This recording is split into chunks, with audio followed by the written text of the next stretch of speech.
We are Legion. We do not forgive. We do not forget. Expect us. This is the typical calling card sign-off for Anonymous, a hacking collective that had formed by 2007. These hackers/activists, or to use their language, hacktivists, have used their ability to break into the technology that runs our lives to protest governments, bring down websites, and expose countless pieces of personal sensitive information. Anonymous has hassled the KKK, the Church of Scientology, and various governments across the world. They've hacked into institutions previously thought to be unhackable, like the NSA, the U.S. National Security Agency. Who are they? Well, as the name implies, they are anonymous. We don't know most of their identities. They hide behind online aliases and the iconic Guy Fawkes mask from V for Vendetta. Anonymous was born on 4chan's B-Board, a forum dedicated to sharing ridiculous content, offensive jokes, and otherwise provide a safe haven for young people with dark senses of humor. Humor like, well, mine, probably like yours.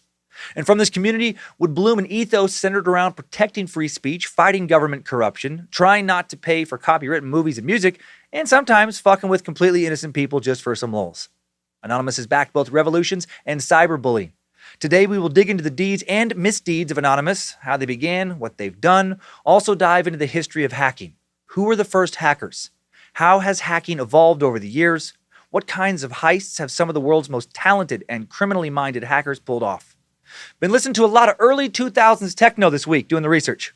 It felt right.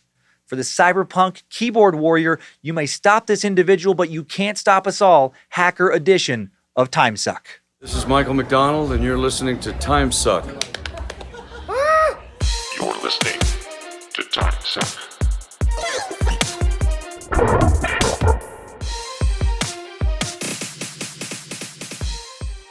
Happy Monday, Meat Sacks. I'm Dan Cummins, suck master, drug legalization advocate.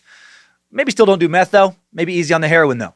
Hail Nimrod, hail Lucifina, glory be to Triple M, and praise be to good boy Bojangles. Recording again in the Suck Dungeon out of Coeur d'Alene, Idaho. Sun's out, maybe not quite guns out. Still a bit chilly. Excited for a live Scared to Death show this Thursday night, Thursday, April 22nd, 6 p.m. Pacific time. The virtual doors open for a 6:30 p.m. start time. Our first virtual show at looped.com for a Bad Magic show. Excited for that. So go to looped.com for tickets if you want to check that out. Remember how I was talking about drugs a second ago? Well, since it's also 420 this week, we now have a Timesuck Highly Curious 420 collection at badmagicmerch.com. We got tees, hoodies, long sleeves from Bella. We have a whole collection, tote bags, framed canvas art, face masks, stash jars, grinders, bamboo rolling trays, water bottles. Got to stay hydrated. Brass lighter cases and accessory pouches. We're not fucking around. Don't do drugs, meat sacks, unless you don't have to worry about a random drug test. And you're going to do them right. You know, be responsible. You're going to be confident that you're not going to get caught. Then enjoy them. Best of luck. Life's short. Hail Lucifina! Also, had a problem with some venues displaying incorrect dates for some upcoming stand-up shows recently. Gotten some emails and messages. I am not touring anywhere until August. Any venue that has dates for me listed before August of this year, they are not being entirely truthful, as in they're not being truthful at all. They need to change up their websites, change up the info, stop trying to trick people. In August, the stand-up Symphony of Insanity tour will start up, barring any further waves of closures and lockdowns. And I'm excited for that. I'll have more details in a few months as far as dates and stuff. And that's it for announcements.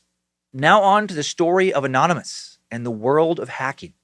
Going to go over the technical side of hacking today and the development of cybersecurity to protect us from hackers. Going to talk about hacktivism. And then after taking a peek at a few of the biggest online heists of all time, and that some especially talented hackers have pulled off, it's so insane. We'll dig into the story of Anonymous. Going to look at how the group started, how the group is organized, if it's organized, what it's been up to since its formation. Anonymous has hacked just about every institution you can think of, from the NSA, CIA, NASA, the Federal Reserve, to the Vatican. Just about every big corporation out there. To tell the story of Anonymous, we're going to wander through some lulls, some Reddit threads, feuds between collectives, and more. Let's get to hacking.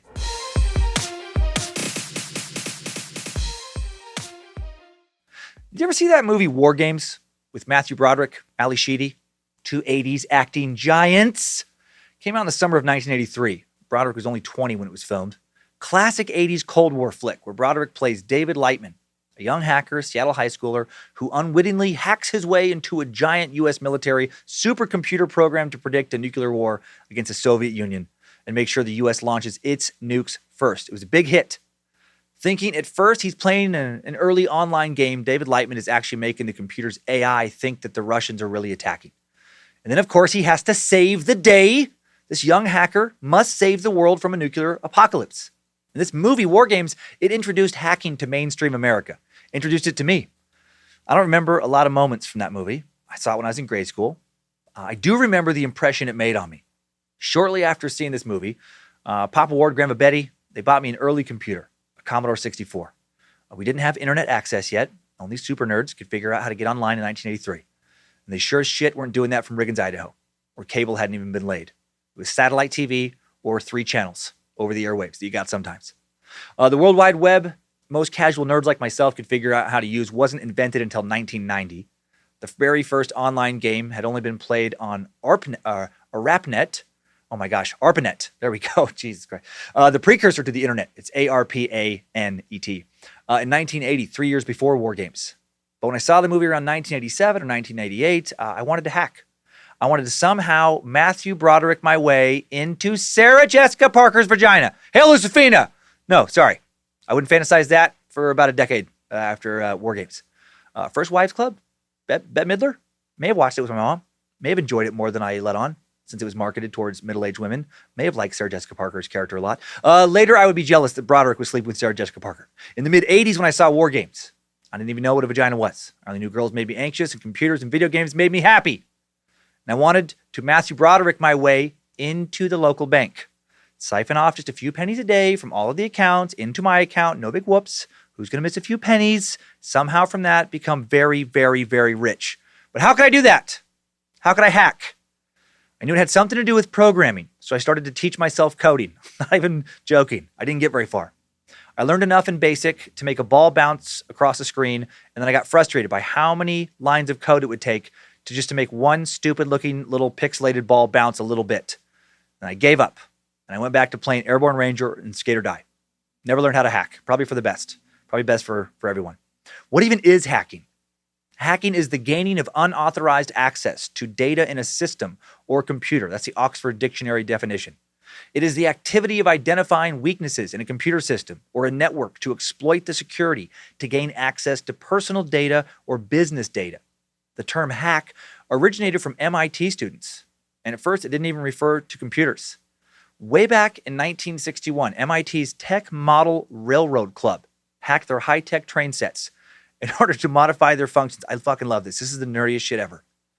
The first hackers did not look like Neo from The Matrix. They looked like Steve Urkel from Family Matters. The first hackers were dicking around with model trains at the Massachusetts Institute of Technology. A semi-automatic control system based on telephone relays was installed by these model train nerds in the mid-1950s. It was called the ARRC, the Automatic Railroad Running Computer. It could run a train over the entire set of track in both directions without manual intervention, throwing switches, and powering tracks ahead of the train. I picture them wearing this little conductor's hat and everything. Oh, we did it! Yay! We are hackers! Choo-choo! MIT students who worked on programming when switches were thrown and when tracks were powered, they became the first hackers. They weren't initially hacking into anything. They were hacking away at different types of code, playing with new forms of programming, inventing new types of programming in programming's early days. They were not actually that into trains. They were into computer systems, and they were learning how to manipulate systems. They were employing a new style of programming, different from the cut-and-dried methods employed by the world's very first system programmers. They enjoyed the intellectual challenge of creatively overcoming and circumventing limitations of programming systems and trying to extend the capabilities of programming. These super nerds soon took off their choo-choo train conductor hats, and they moved from little model trains to giant computers, using the elusive and expensive at the time IBM 704s at MIT to innovate, explore, create new rules for how these machines functioned, and try to expand the tasks that computers could accomplish. And those early computers truly were giant. They were massive. They weighed over 30,000 pounds each. Only some Avenger or some superhero could use them as a laptop. Spendy, too, over $2 million each, and that's $2 million at the time. The first hackers using them weren't trying to break into anything or commit any crimes. They were using hacking as a tool to explore, improve, and test the limits of existing programs. More system manipulation. And then in the 1970s, a new type of hacker showed up, phone hackers, dubbed phreakers, Phreakers. These phone hackers, such as the infamous John Draper, they exploited the operational characteristics in the telephone switching network of the time, which had only recently gone completely electric. John Draper legendarily, this is such a funny story to me, he discovered that a toy whistle found in Captain Crunch cereal boxes produced the exact tone necessary, 2600 hertz, to indicate to AT&T telephone lines that the line was ready and available to route a new long-distance call. He did this sometime around 1969. At this time, telephone lines only relayed audio information, not digital information. So when you pushed a button on your phone, for example, the number sent a specific tone into the line. I remember hearing these tones as a kid. These tones traveled through the line to a central switching station. At the station, the tones were converted back into numbers and connected to the right telephone line and eventually to the right telephone on the other end of the line. And the tone that Captain Crunch whistle made told the switching station to open up a long-distance line for a call without you having to pay for it. It hacked it. It got you a free long-distance call. You could call anywhere in the world for free. It bypassed the typical number sequence you had to punch in to make a long-distance call that you would be charged for. And while a lot of people, once the news got out, started using Captain Crunch whistles to place free calls all over the world, so funny to me, John Draper, who's still known in hacker circles as either Captain Crunch, Crunch, or Crunchman, he and other phreakers, they were not trying to save money by doing this. They were trying to just manipulate the system. And a computer is a type of system which would lead to the same curiosity being later applied to hacking specifically computers and then the internet. Some very high-profile people were phone breakers before they went legit, including Steve Wozniak and Steve Jobs, co-founders of Apple. They knew Draper. They were part of this early group of phreakers. Interestingly, hacking today still doesn't necessarily mean committing a crime. Often the term cracking is reserved for criminal hacking. But since the term cracker now is mostly associated with either a thin, tasty wafer, perfect for placing cheese on, or a derogatory racial slur for a white person, hacker is generally used for both good and bad hackers.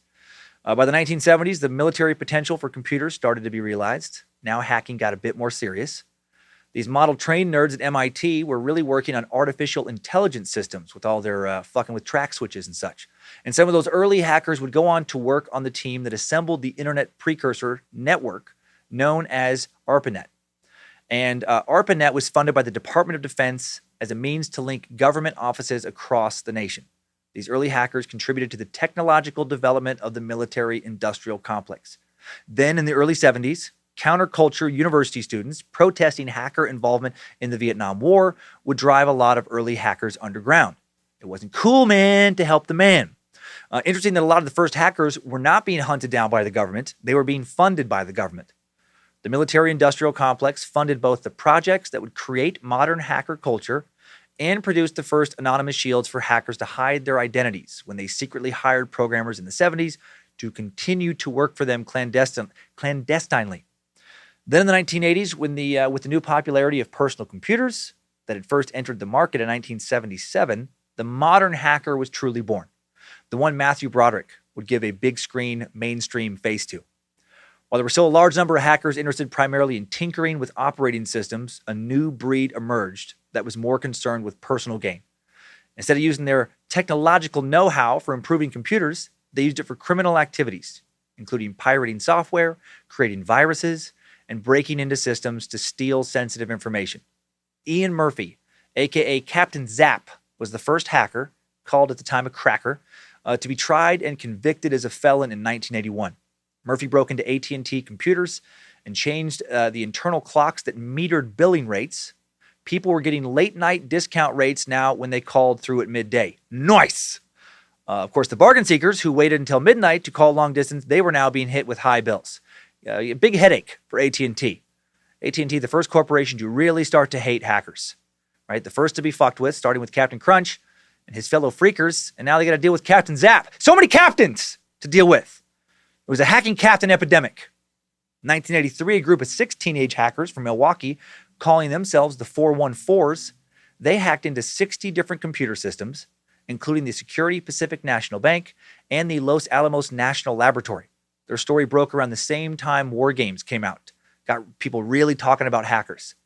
They exposed a wee bit of a security breach, since Los Alamos was where atomic bombs were designed, one of the places. A couple military secrets the U.S. would rather not share with the world being stored there. The teen hackers didn't do much once they broke into these systems, but they could have. And the fact that 6 kids did break into both sensitive financial information and classified military information systems was a wee bit concerning to Uncle Sam. In 1986, the first legislation related to hacking, the Federal Computer Fraud and Abuse Act, is passed. That same year, a legendary hacker, Lloyd Blankenship, calling himself the Mentor, early member of the hacker group the Legion of Doom, fucking cool-ass name, is arrested. Shortly after his arrest, he publishes the Hacker Manifesto, aka the Conscience of a Hacker, on January 8th, 1986. It's not very long, and it's a very revered document in hacker culture, said to have heavily influenced the hacker ethos and still to influence it. So I will read this thing in its entirety. Another one got caught today. It's all over the papers. Teenager arrested in computer crime scandal. Hacker arrested after bank tampering. Damn kids, they're all alike. But did you in your 3-piece psychology and 1950s techno brain ever take a look behind the eyes of the hacker? Did you ever wonder what made him tick? What forces shaped him? What may have molded him? I am a hacker. Enter my world. Mine is a world that begins with school. I'm smarter than most of the other kids. This crap they teach us bores me. Damn underachiever. They're all alike. I'm in junior high or high school. I've listened to teachers explain for the 15th time how to reduce a fraction. I understand it. No, Ms. Smith, I didn't show my work. I did it in my head. Damn kid. Probably copied it. They're all alike. I made a discovery today. I found a computer. Wait a second, this is cool. It does what I want it to. If it makes a mistake, it's because I screwed it up. Not because it doesn't like me, or feels threatened by me, or thinks I'm a smartass, or doesn't like teaching and shouldn't be here. Damn kid. All he does is play games. They're all alike. And then it happened. A door opened to a world, rushing through the phone line like heroin through an addict's veins. An electronic pulse is sent out. A refuge from the day-to-day incompetencies is sought. A board is found.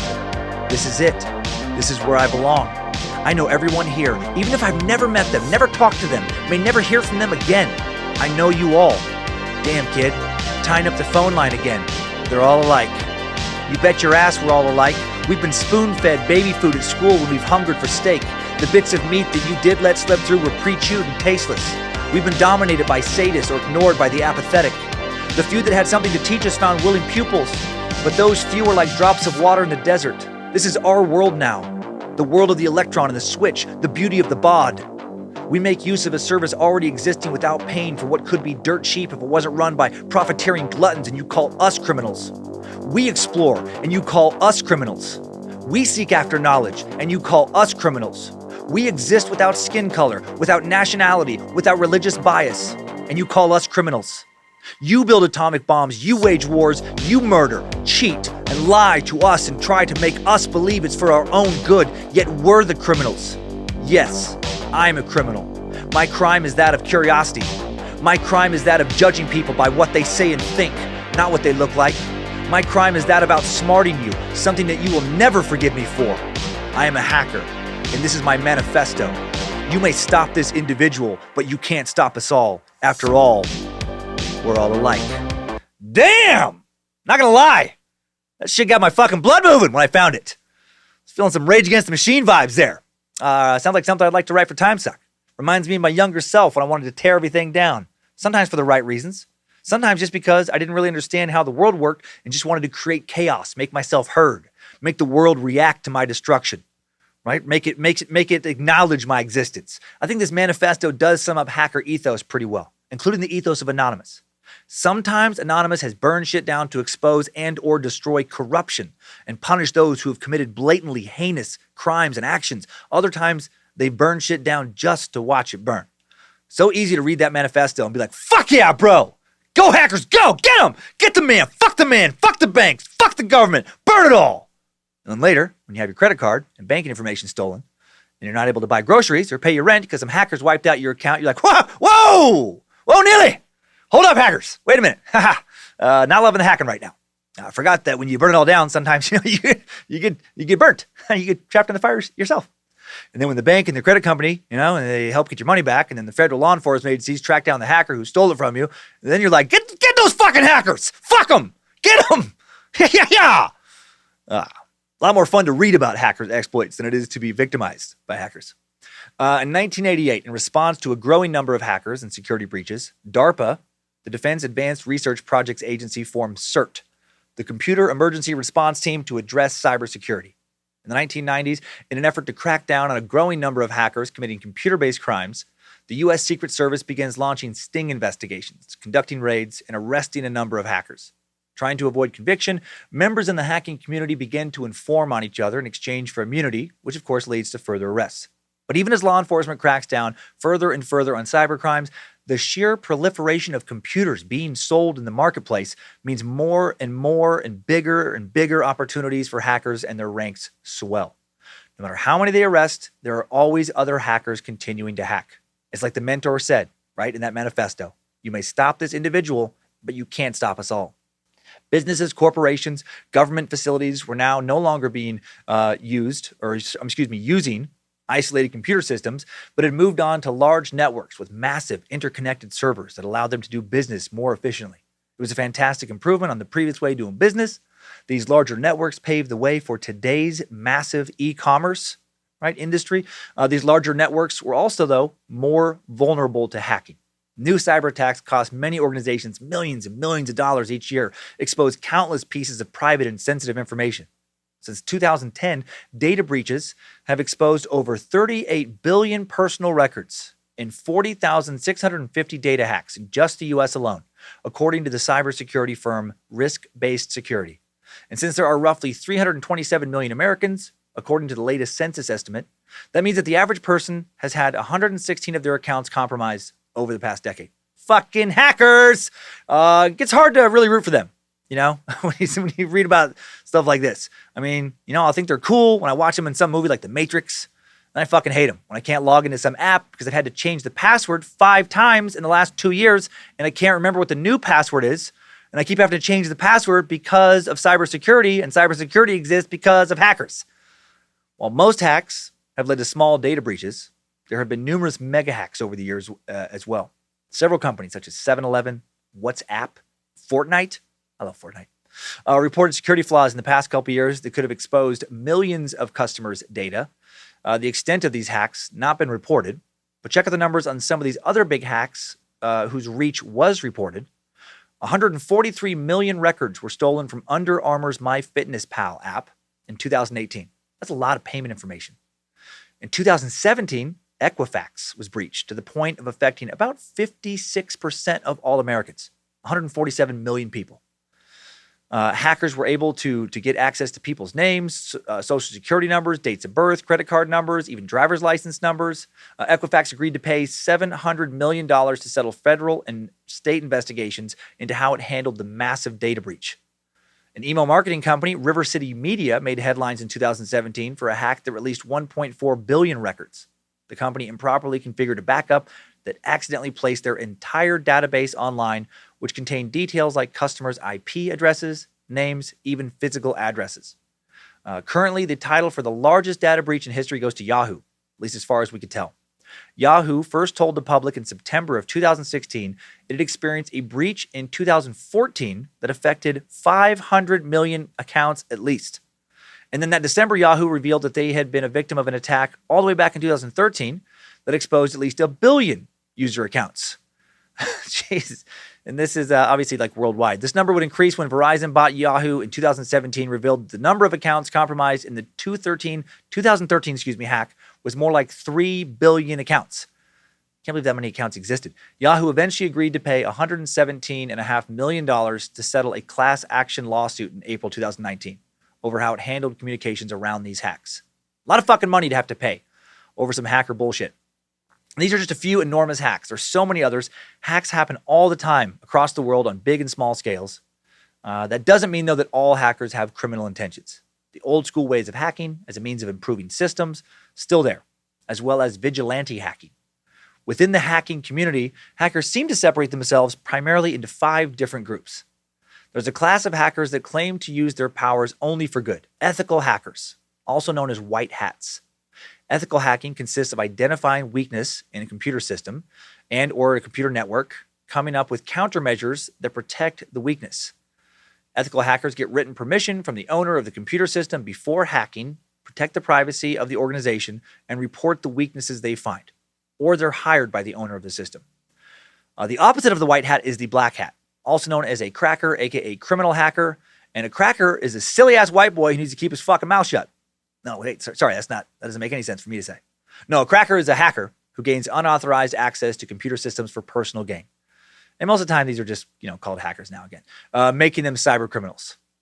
Crackers usually intend to steal corporate data, violate policy rights, transfer funds from bank accounts, blackmail targets, that kind of thing, or just simply cause pain and suffering. Their actions fall under the very broad umbrella term of cybercrime. Cybercrimes include computer fraud, privacy violation, sometimes called doxing, identity theft, sharing copyrighted files like illegally downloading music, transferring electronic funds illegally, electronic money laundering, ATM fraud, even spam, fucking spammers. Another type of cybercrime is a denial of service attack, a DOS attack. It's used to deny legitimate users access to a resource such as accessing a website, network, emails, etc., or making it extremely slow. This type of attack is usually implemented by hitting the target resource such as a web server, which is too many requests for information at the same time. And Anonymous loves this type of attack. They've used it very effectively time and time again. It'll come up a lot in the Anonymous timeline. A DDoS attack results in the server failing to respond to all the requests. Ideally, this attack crashes the servers. And there's 2 types of DOS attacks. A basic DOS, which is performed by a single host, and a distributed DOS, also called a DDoS, performed by a number of compromised machines that all target the same victim. Much more effective. Power in numbers. A DDoS floods the network with so many data packets, way too many. It jams the network, slowing it down, or ideally for the hacker, crashing the server completely. Right? There's only so much bandwidth. It can only handle so much information at one time. A DDoS fucks up things pretty nicely, but typically not for very long. Most of these attacks don't seem to say shut a server in a major corporate website down for more than a couple hours. Or as opposed to, and please listen hackers, maybe replacing the homepage with a GIF of some super aggressive deepfake porn, making it appear that the CEO is having a real good time with the CFO and the COO, maybe some farm animals, right? And then changing all the admin passwords to lock out anyone trying to erase that GIF. And then maybe do that same thing a few hours later after they get their system back online, and then do it again and again and again. Just tossing out a fun idea, but don't do it to me, please. Actually, maybe do. First off, might be kind of funny to see what kind of deepfake porn you could come up with. Some combination of me, Lindsay, maybe Joe, maybe Zach, Logan, Liz, Sophie, the mannequins in the office, the Doodles, Penny and Ginger. Who knows? Might get us some free press, and we get to both laugh and play the victim. Anyway, back to the 5 types of hackers. There's the gray hat. Not everyone fits neatly into either white hats or black hats, good and bad. So there's the morally ambiguous gray hats. Sounds like I'm setting up D&D characters here. These are the hackers that break into computer systems without authority, with a view to identify weaknesses and reveal them to the system owner, or, depending on what they find, maybe stealing some shit, maybe breaking some stuff. I feel like I might be a gray hat if I was a hacker. I'd sometimes do good things, and then sometimes be like, nah, fuck these guys. Then there's what's called script kiddies. Script kiddies are like assistant hackers, junior hackers, slacker hackers, hacker lackeys. Maybe that one. They like to create a little havoc online, but actually they don't really want to learn the coding skills required to really hack, right? That gets in the way of some Fortnite or some Call of Duty. So they just become part of a larger script kiddie army. They work with software that a skilled coder / hacker has created for them to use. And then finally, there are the hacktivists. This is the class that Anonymous and its splinter groups fall under, or at least they consider themselves to be hacktivists.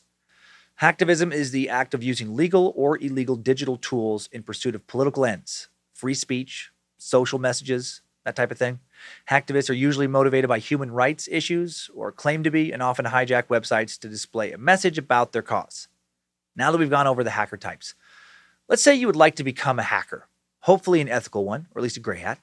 As a hacker, what will you need to do? What will you need to learn? Well, you'll need to develop skills that'll, obviously help you get the job done. You're going to need knowledge of how computers talk to one another and relate information to a network system, also known as a programming language.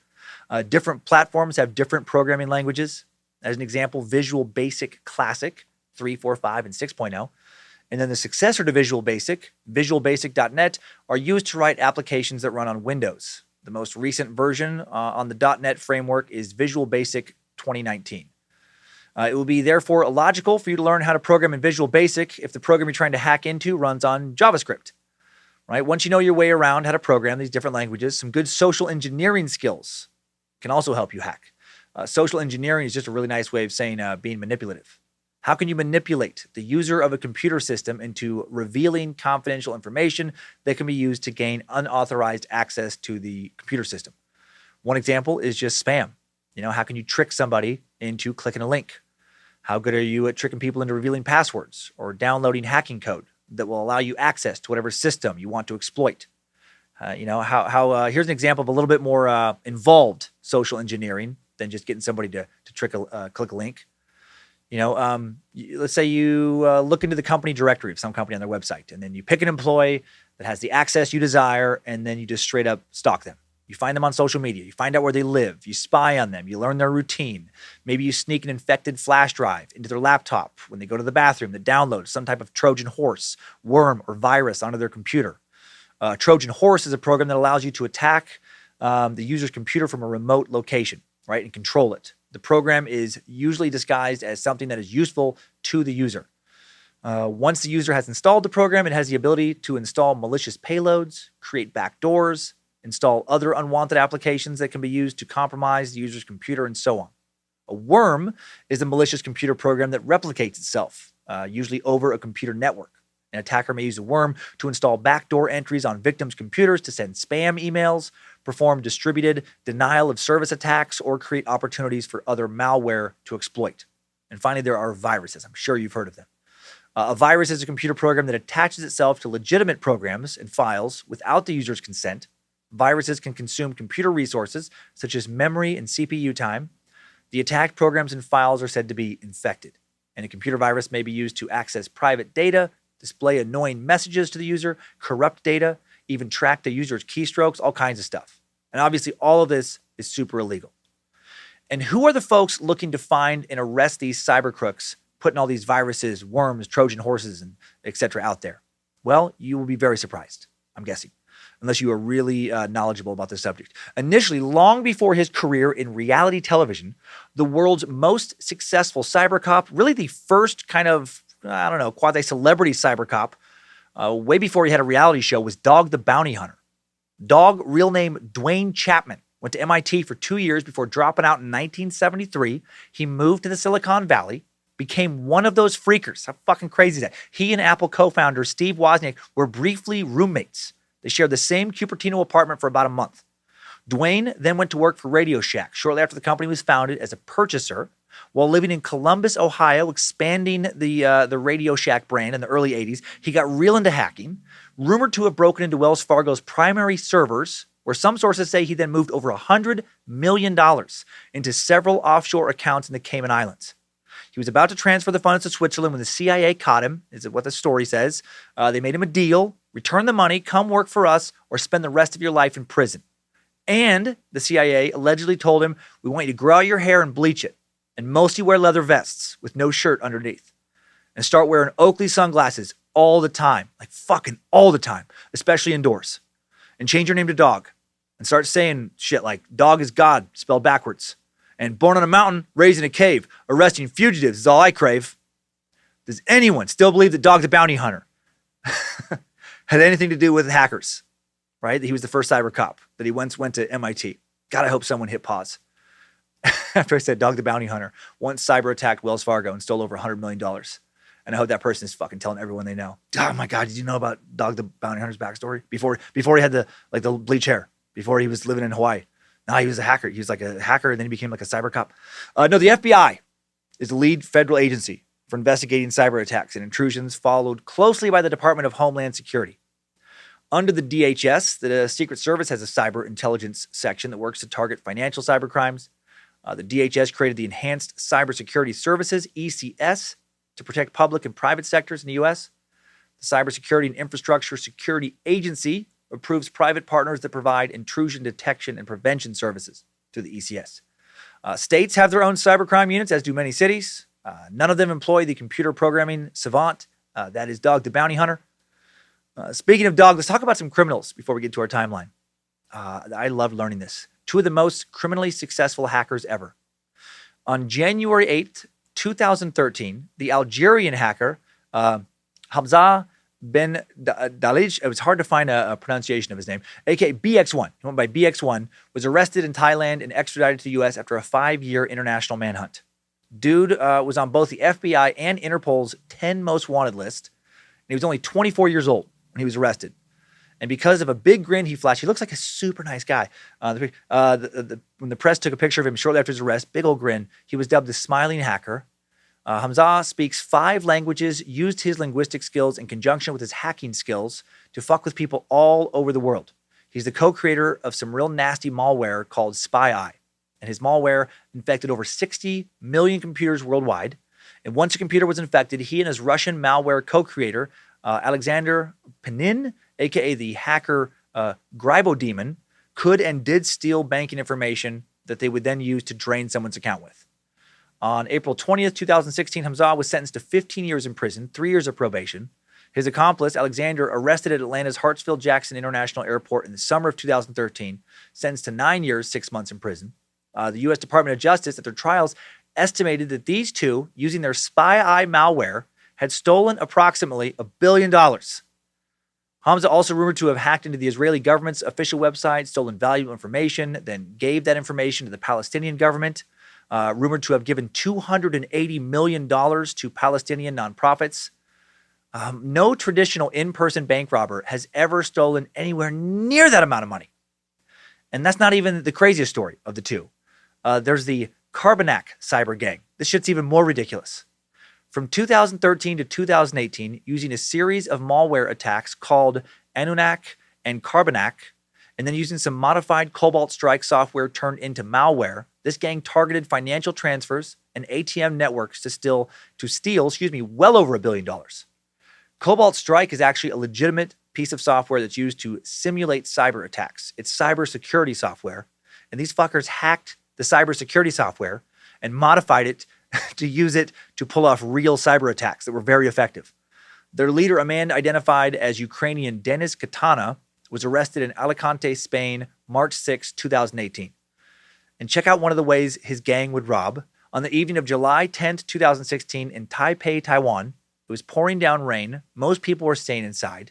Not Sergei Boroskovy and Vladimir Berkman. These two Russians walked up to an ATM at First Commercial Bank, one of Taiwan's top lenders, wearing hats, wearing the kind of mask we see everyone wearing now with COVID. 2 witnesses watched them just stand in front of the machine, not touching it for a few moments. And then, as the astonished couple in line behind them later told the police, the ATM just started spitting out cash, like all of its fucking cash. Neither man had touched it. Can you imagine seeing that? The 2 men started shoving all the big bills into the machine spit out into the satchel. Then they jumped into a waiting black sedan and sped off when the satchel was full. The only reason we know who they are is because one of them fucked up and had a bank card he didn't even use that night fall out of his pocket at the scene of the crime. And that couple who witnessed this happen, they picked it up and gave it to authorities. These guys were just 2 of 15 money mules, they're called, who hit 41 ATMs at 22 branches of First Commercial over that same stormy weekend, taking in 83 million new Taiwan dollars, or about the equivalent of 2.6 million US. How did they do it? Carbonac cyber gang hackers hacked into the bank's ATM network, forced the machines to spit out cash. But how did the machines know when to spit the cash out? Well, the gang also hacked into the ATM security camera feeds and were able to watch from a remote computer or computers, wait for the right guys to stand in front of the right ATMs, and then fucking there you go. Bingo, bango! Here comes the cash. Holy shit. I know bank robbery is fucked up, but this might be the coolest bank robbery I've ever read about. It's like something out of a movie. Hackers on computers, maybe just one hacker, could be that dude back in Spain or anywhere else in the world, right? Just, watching on the screen. I picture some big ass fucking screen, some like secret room, just watching the security camera feeds on 41 ATMs in Taipei. And then when the right dudes show up in front of the right ATM, just pushes a couple buttons and they just pump out all of their cash. And this wasn't the first time they'd done this, and it wouldn't be the last time. They also redirected huge money transfers from intended accounts to their accounts over and over again for years. By 2018, they'd hacked into over 100 banks in over 40 nations, including Germany, Russia, the Ukraine, the U.S., stolen more than an estimated $1.2 billion, according to Europol. They stole the identities of countless network administrators and bank executives, plumbed their hard drive files for sensitive information about security and account management. The gang operated through remotely accessed computers, hid their tracks in a sea of IP addresses. No word on what's currently going on with that Dennis Katana. After his arrest, information on him, as far as what I could tell, goes silent on the web. Don't know that he's even been charged. Just know that he was arrested. I imagine he can afford some pretty good attorneys. And since his arrest, Carbonach has pulled off new heists, adding a lot of money to their already over $1.2 billion in their cash haul. So is Dennis even the real gang leader? To quote Mentor again, you can stop this individual, but you can't stop us all. Right? He might not even be like the real head of the gang, or there could be 5 other people that can do what he does. It's fucking crazy. Okay. Now that we've gone over how hacking evolved, what kinds of hackers there are, how hacking is done, glanced at what a few of the most successful criminal hackers have pulled off, at least theft-wise, and examined Dog the Bounty Hunter's role in all of this, let's dive into an anonymous timeline. Strap on those boots, soldier. We're marching down a Timesuck timeline. On October 1st, 2003, 4chan, an anonymous English-language image board website, comes into existence. The site was inspired by 2channel, 2ch.net, which now redirects to 5ch.net, a massive internet forum with seemingly random content that was especially popular in Japan. 2channel debuted back in 1999. Most of the initial various forums on 4chan were based on Japanese pop culture, but their most popular forum quickly became B, like this /B/ a forum designated for random content. And in the sea of random content, Anonymous would form. In the mid-2000s, Aubrey Cottle was part of a crew of online pranksters who called themselves trolls. One of the OG web trolls. And these trolls met up on 4chanB, also on a site called Something Awful, a comedy website full of blogs, forums, lots of dark humor and memes. You know, the kind of content that got our Culturally Curious private Facebook group thrown in Facebook prison, where it still sits. I am still emailing back and forth with them every week, by the way, and only getting a new vague email answer each Monday that is probably auto-generated, letting me know that the Facebook team is still reviewing the Cult of the Curious. Sorry for your wait. Damn you, QAnon! You fucked up social media for everybody recently. Anyway, in 2018, Gizmodo ranked Something Awful as 89th on their list of 100 websites that shaped the internet as we know it. Tens of thousands of users were on these forums and image boards back in the early 2000s, almost all of them young men, many likely covered in Cheetos and Doritos dust, full of Mountain Dew, worried that mom was going to walk into the rooms and catch them jerking off again. And among these keyboard warriors was an especially diehard band who hung out in the same chat rooms, feuded online, and then met up in real life in Toronto, Canada. And these dudes started to call themselves Anonymous. The name was derived from the way 4chan presents usernames. If none is specified, the site would display Anonymous by default. So there you go on the history of the term. In 2006, these anonymous tech wizards decided to start attacking people they didn't like. One of the first anonymous attacks, maybe the first big coordinated attack, was against Hal Turner in December of 2006. A deserving target, I have to say. According to the Southern Poverty Law Center, Harold C. Hal Turner is a white supremacist true believer who has been using radio and internet broadcasts to disseminate his hate since the 1990s. This guy's a real piece of work. What anonymous members did not know when they started fucking with this guy was that he was an informant for the FBI, providing information on white supremacist groups for the same government he frequently railed against. And according to Hal, from December 2006 to January 2007, individuals who identified themselves as anonymous took Turner's website offline, costing him thousands of dollars in bandwidth bills. As a result, Turner sued 4chan, eBaum's World, 7chan, and other websites for copy infringement, and he didn't win shit. He did expose Anonymous to the feds, right? Because Hal was secretly working for the feds, Anonymous was put on the government's radar. And in 2007, an agent from the Canadian Security Intelligence Service, Canada's CIA, showed up at Aubrey Cottle's Toronto door, or rather at his mom's door. Cottle was 20, still living at home, maybe jerking off when they showed up. The agent, according to Cottle, wanted him to raid internet forums for the CSIS. Anonymous had been conducting a fair amount of raids, flooding online games and chat rooms with their army of users to disrupt the space, just to be, kind of dicks. When 4chan began cracking down on organizing raids, Anonymous migrated to Karl's copycat site, 420chan, which he'd created to discuss his principal interests, drugs and professional wrestling. Karl became the de facto leader of Anonymous, a role he relished.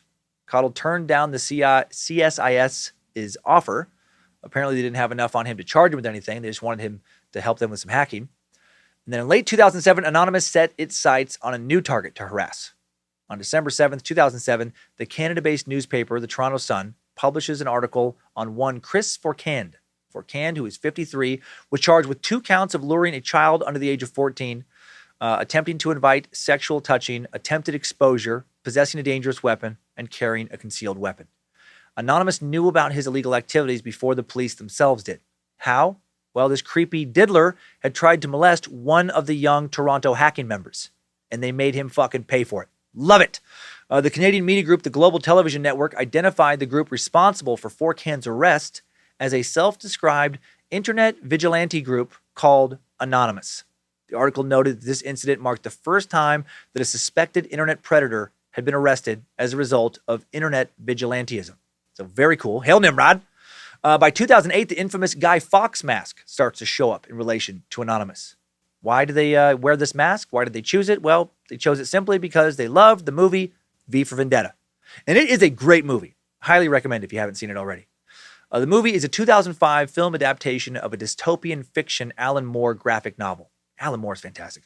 V, the film's protagonist, dons the disguise to fight a future fascist police state by firebombing buildings, inverting the story of the original Guy Fawkes, who was vilified in English folklore for attempting to blow up Parliament in 1605.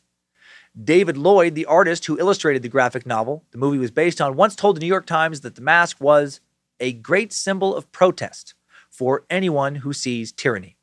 The Guy Fawkes mask has since become a global symbol of dissent. Sometime in the late 2000s, Grammy winner and platinum record-selling member of the Rock and Roll Hall of Fame, Michael motherfucking McDonald, Triple M, records a very popular ad for Folgers Coffee. The best part of waking up is Folgers in your car.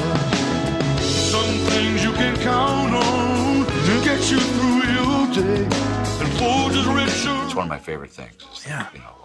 Wake up to the smell of coffee. Fuck it yeah. represents a place where we all meet, in the course of a day. Wise words. Wise words. Best part of waking up. Folgers in your car. Folgers in your car. You're welcome. What does that have to do with hacking? Nothing! It has everything to do with being McDonalded. Back to Anonymous. 2008. Anonymous members start wearing those V for Vendetta Guy Fawkes masks in relation to an attack on the Church of Scientology. Oh, here we go. Project Chronology time. The era of hacktivism begins. At its core, Project Chronology was a hacker-based protest against the Church of Scientology led by a bunch of 4chan b-board trolls.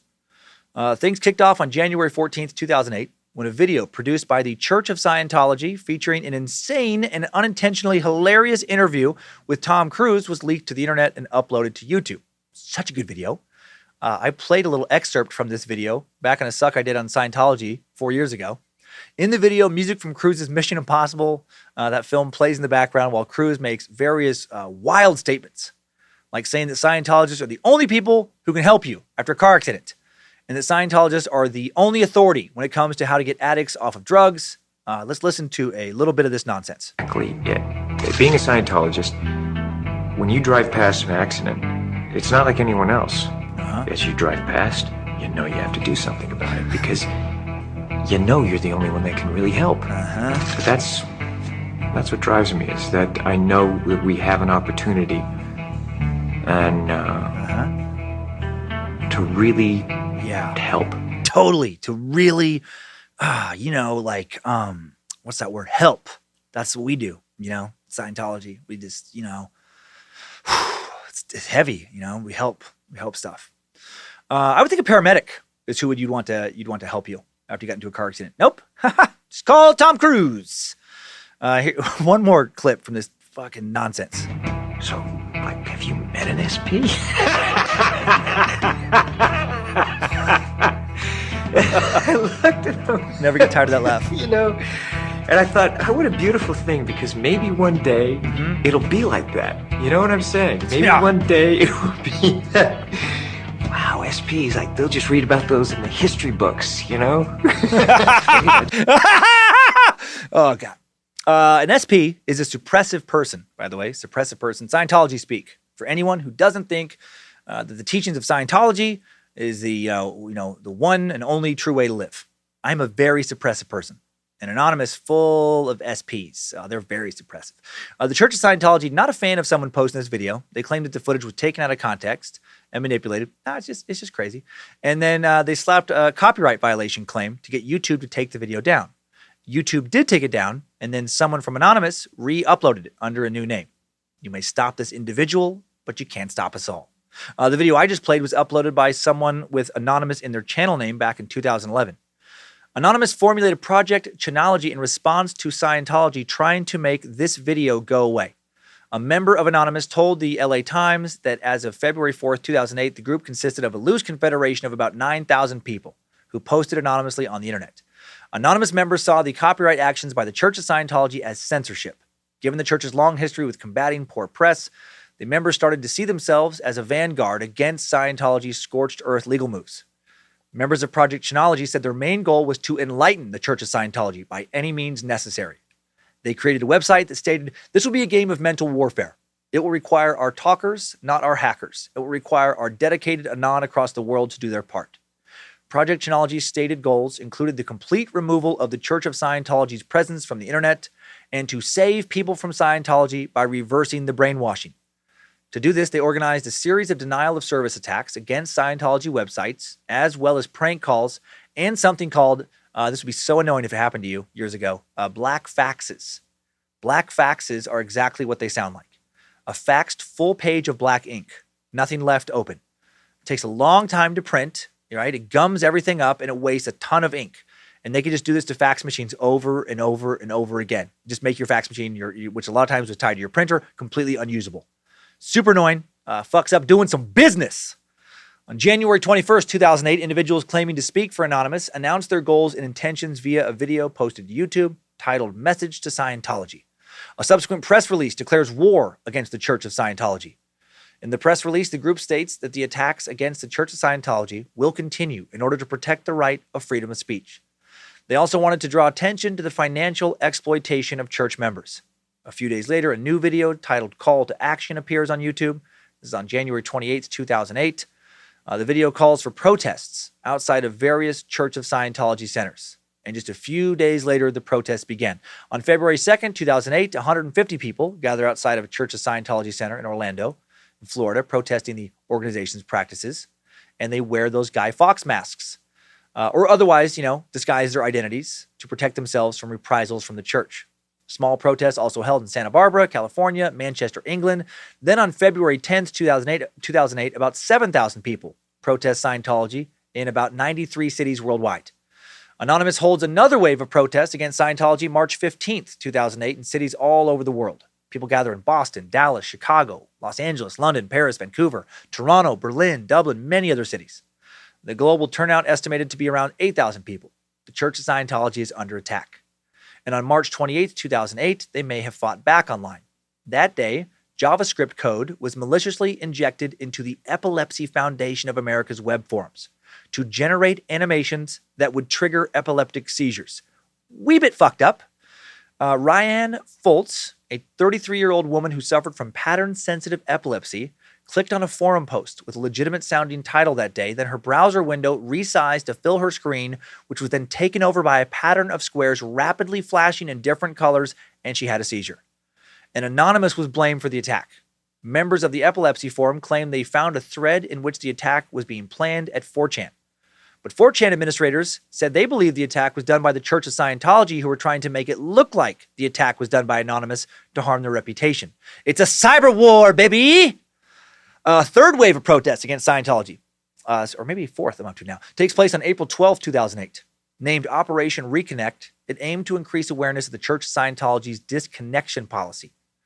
The policy basically amounts to the church pressuring people to discontinue their associations with anyone in their lives that could potentially become hostile to Scientology, right? People labeled again as like Tom Cruise was talking about, those SPs, those suppressive persons. Okay, going forward in the timeline now, I will not list out every single cyber attack credited to Anonymous to keep this timeline from being incredibly boring and repetitive.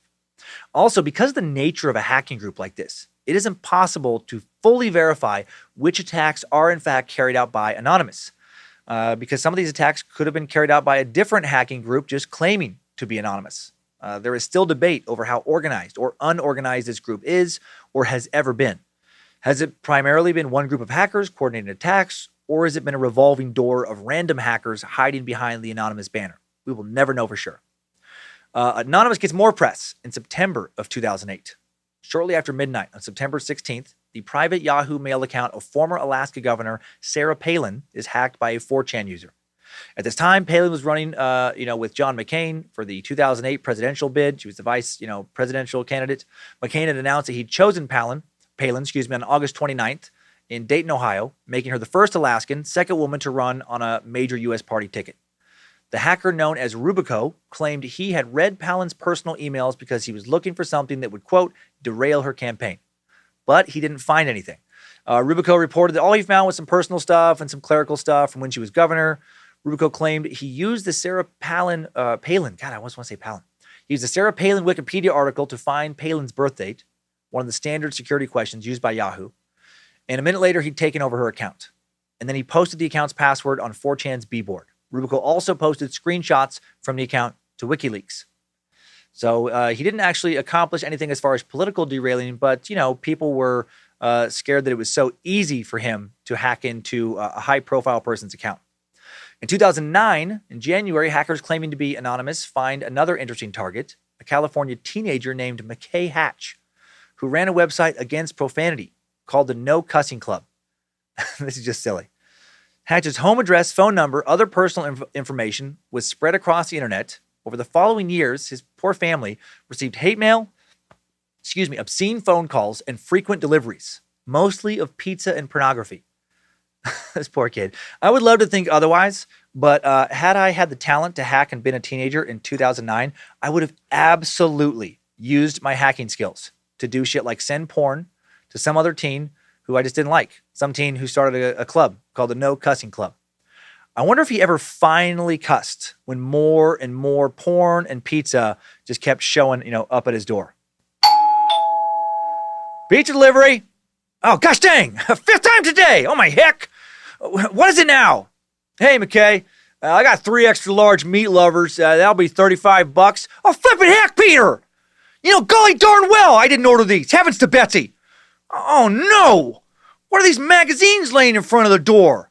Looks like copies of Swank, Barely Legal, Club 17, Asian Babes, Jugs. What the flip? These naughty bit picture books aren't mine. You know that. Please get off my porch, Peter, and take these harlot self-pleasure mags with you. Burn them before Satan used them to steal your heart and soul. All right, McKay. All right, man. I'm sure I'll see you tomorrow or something.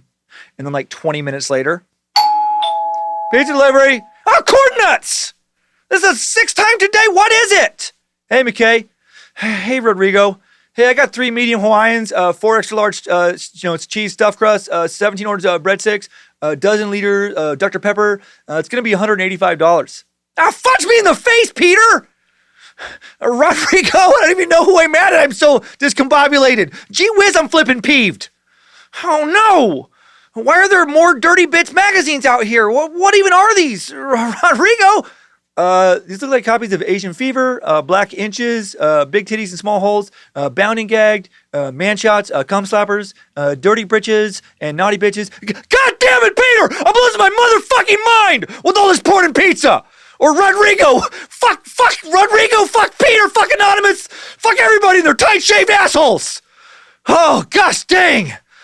Oh, sorry, Rodrigo. I don't know what came over me. I just crisscross spaghetti sauce. It's been a real rough few weeks, If you're worried about the real McKay Hatch, he's fine. He seems fine. I looked into him. Based on his IG account, he's doing all right. And he's still not cussing, just so you know. He just posted a picture of himself from about a week ago wearing a hoodie that had "Shut the Front Door" printed on the front. So those pizzas, that porn, they didn't break him. Things got more serious international for anonymous activists in the summer of 2009. Anonymous turns away from cyberbullying now, turns to try to protect free speech and democracy. The results of the June 2009 Iranian presidential election had declared incumbent President Mahmoud Ahmadinejad. Oh my God. Ahmadinejad. There we go. I did it. Ahmadinejad, the winner, but allegations that the election had been rigged quickly followed. Thousands of Iranians protested. And the Iranian government responded by blocking opposition websites and other media, as well as disrupting mobile phone connections. Anonymous, working with the BitTorrent file-sharing website, the Pirate Bay, and various Iranian hackers, launched an Iranian Green Movement support site called Anonymous Iran, which provided users with advice forums to fight government censorship. So very cool, very different than throwing porn and pizzas. Some kid doesn't want to cuss. They also encourage Iranian users to use distributed denial of service attacks in order to take down key Iranian government websites. Ultimately, unfortunately, they would not change the outcome of anything, though. But at least they tried to do something about President Mahmoud there. November 2009 would see the first person sent to jail for participating in an anonymous attack. His name was Dmitry Guzner, an American 19-year-old.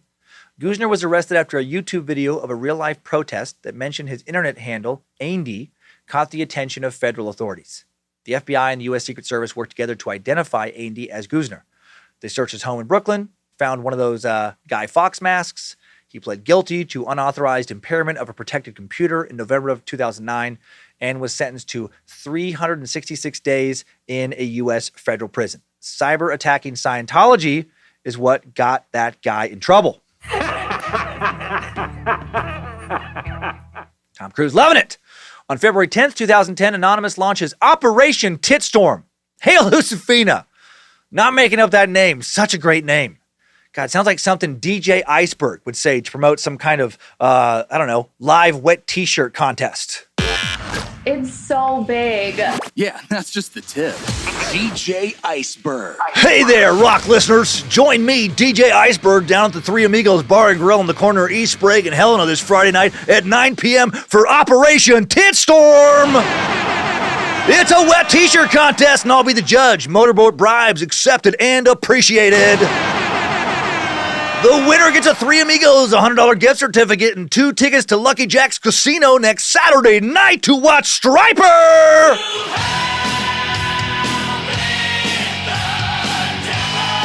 Fuck yeah, bro! Be there! Get those titties out! Operation Titstorm was actually a cyber attack on the Australian government. It's the best name. The Australian government had decided to crack down on pornography, specifically pornography featuring women with small breasts and female ejaculation. Their rationale was that porn featuring these images was more likely to feature underage actors. Anonymous sees this crackdown as freedom-attacking censorship. At 8 a.m. on February 10th, 2010, Operation Titstorm is launched. Anonymous hackers use again those denial-of-service attacks on various Australian government websites. Australian anti-censorship groups then complained that the attack only hurt their cause. Australian government members dismissed the attack and said that they would just restore the service when the attack was over. And that's what they did. The attack did not do much, but was worth mentioning because, Operation Titstorm. Operation Payback is a bitch, commences in September of 2010. Sorry, I paused weird there. It's the operation is Payback is a bitch. It started when the MPAA, Motion Picture Association of America, and the RIAA, Recording Industry Association of America, hired the Indian software firm Aplex to launch DDoS attacks on the Pirate Bay and other websites related to file sharing. In retaliation, Anonymous posted the following. Operation Payback is a bitch. Date, September 19th, 2010, to whom it may concern. This is to inform you that we, Anonymous, you know what? I need some music for this. I can't just read this straight. Let's get that hacking music back on. Fuck yeah. We, Anonymous, are organizing an operation called Payback is a bitch. Anonymous will be attacking the RIAA, the MPAA, and their hired gun, Aplex, for attacks against the popular torrent and file sharing site, the Pirate Bay. We will prevent users to access said enemy sites, and we will keep them down for as long as we can. But why, you ask? Anonymous is tired of corporate interests controlling the internet and silencing the people's right to spread information, but more importantly, the right to share with one another. The RIAA and the MPAA feign to aid the artists and their cause, yet they do no such thing. They do, actually. In their eyes is not hope, only dollar signs. Anonymous will not stand this any longer. We wish you the best of luck. Sincerely, Anonymous, we are Legion. And then Anonymous executed DDoS attacks on the MPAA, the RIA, and Aplex. And oh boy, you can really see the age of these hackers come through based on a lot of their recent target choices here, right? Try and take away their online porn, they're going to come for you. Try and take away free movies and music that they want to download and just not fucking pay for, they come for you and make up some weird bullshit to rationalize their theft. Not exactly looking like serious revolutionaries with some of these attacks. December of 2010, Anonymous gets a little more serious again, and they go after MasterCard, Visa, PayPal, the Bank of America, and Amazon. That December, the document super archive WikiLeaks would come under fire. WikiLeaks was ordered to stop publishing U.S. military secrets.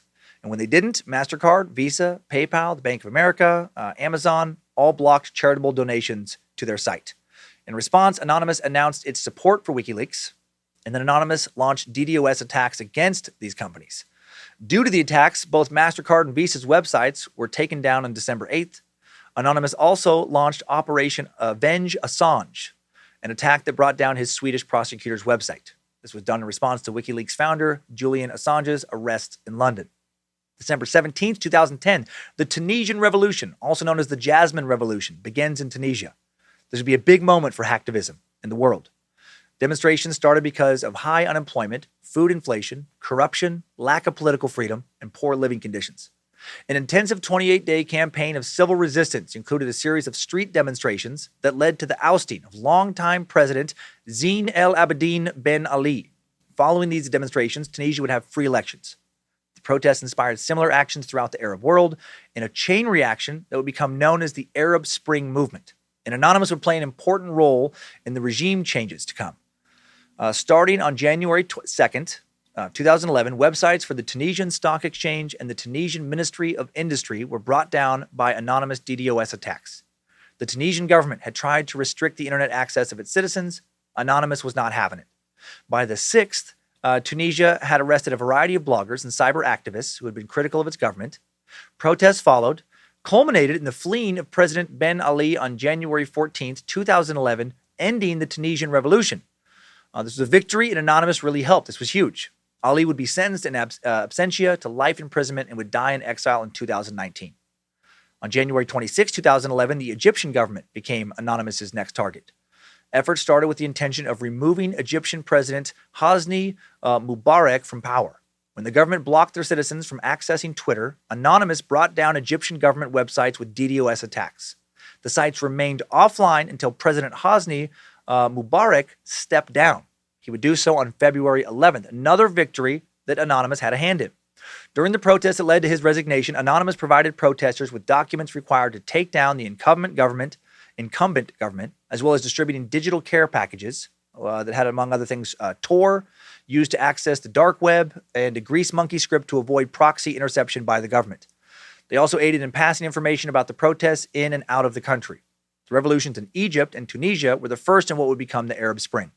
In response to oppressive regimes and a low standard of living, revolutions spread to five other countries: Libya, Egypt, Yemen, Syria, and Bahrain. In support of the Arab Spring protests, Anonymous also released the names and passwords of the email addresses of Middle Eastern government officials. Countries targeted included officials from Bahrain, Egypt, Jordan, and Morocco. So big wins for Anonymous hacktivism here.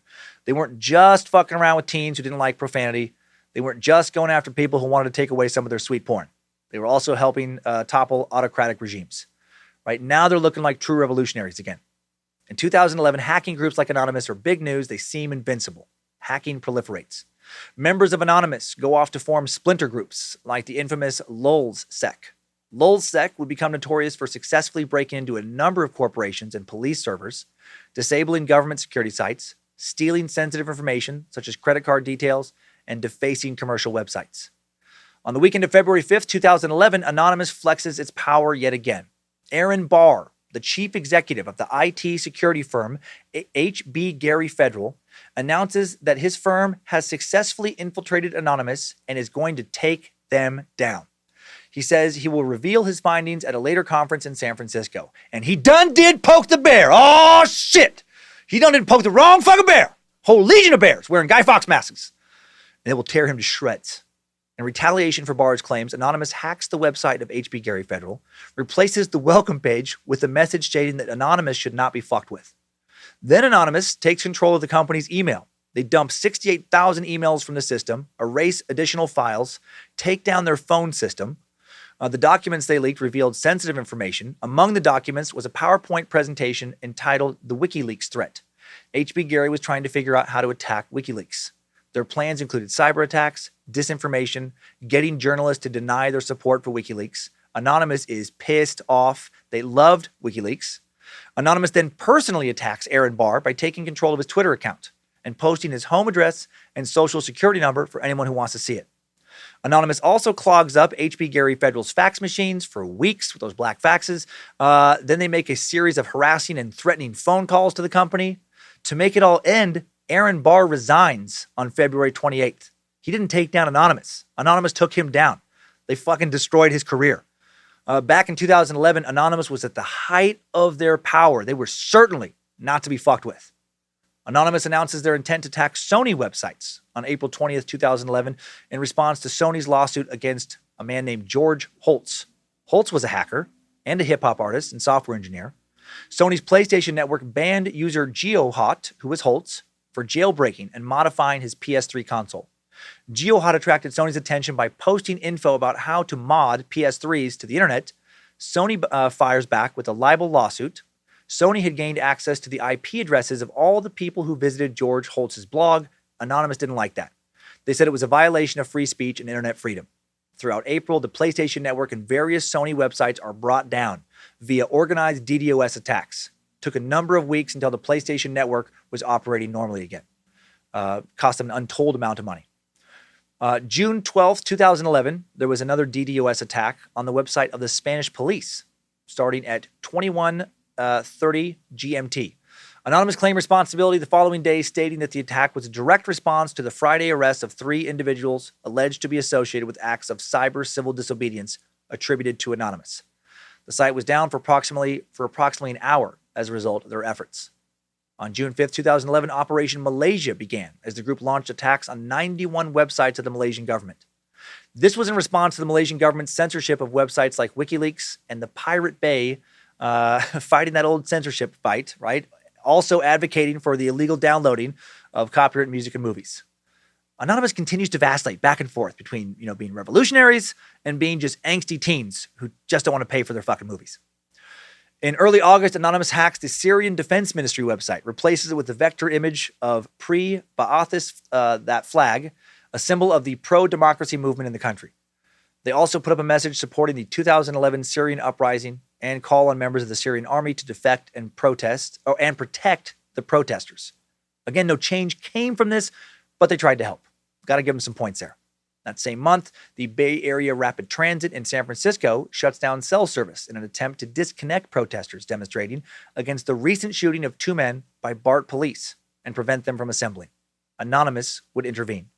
Anonymous sends out a mass email/fax bomb to BART personnel and organizes multiple mass physical protests at the network's Civic Center station.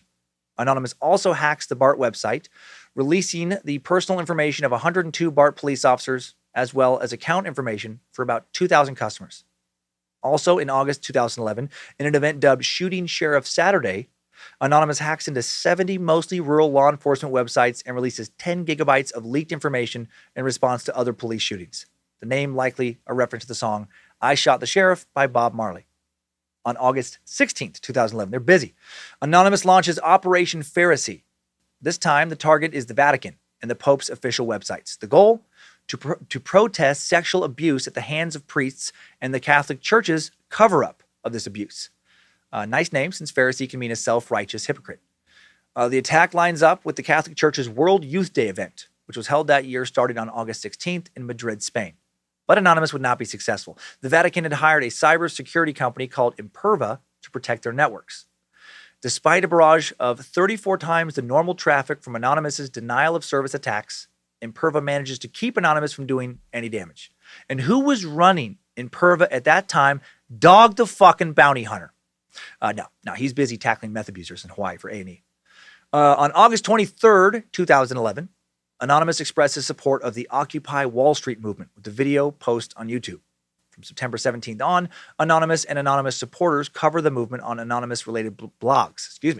Protesters in person, often seen wearing the Guy Fawkes mask. In October,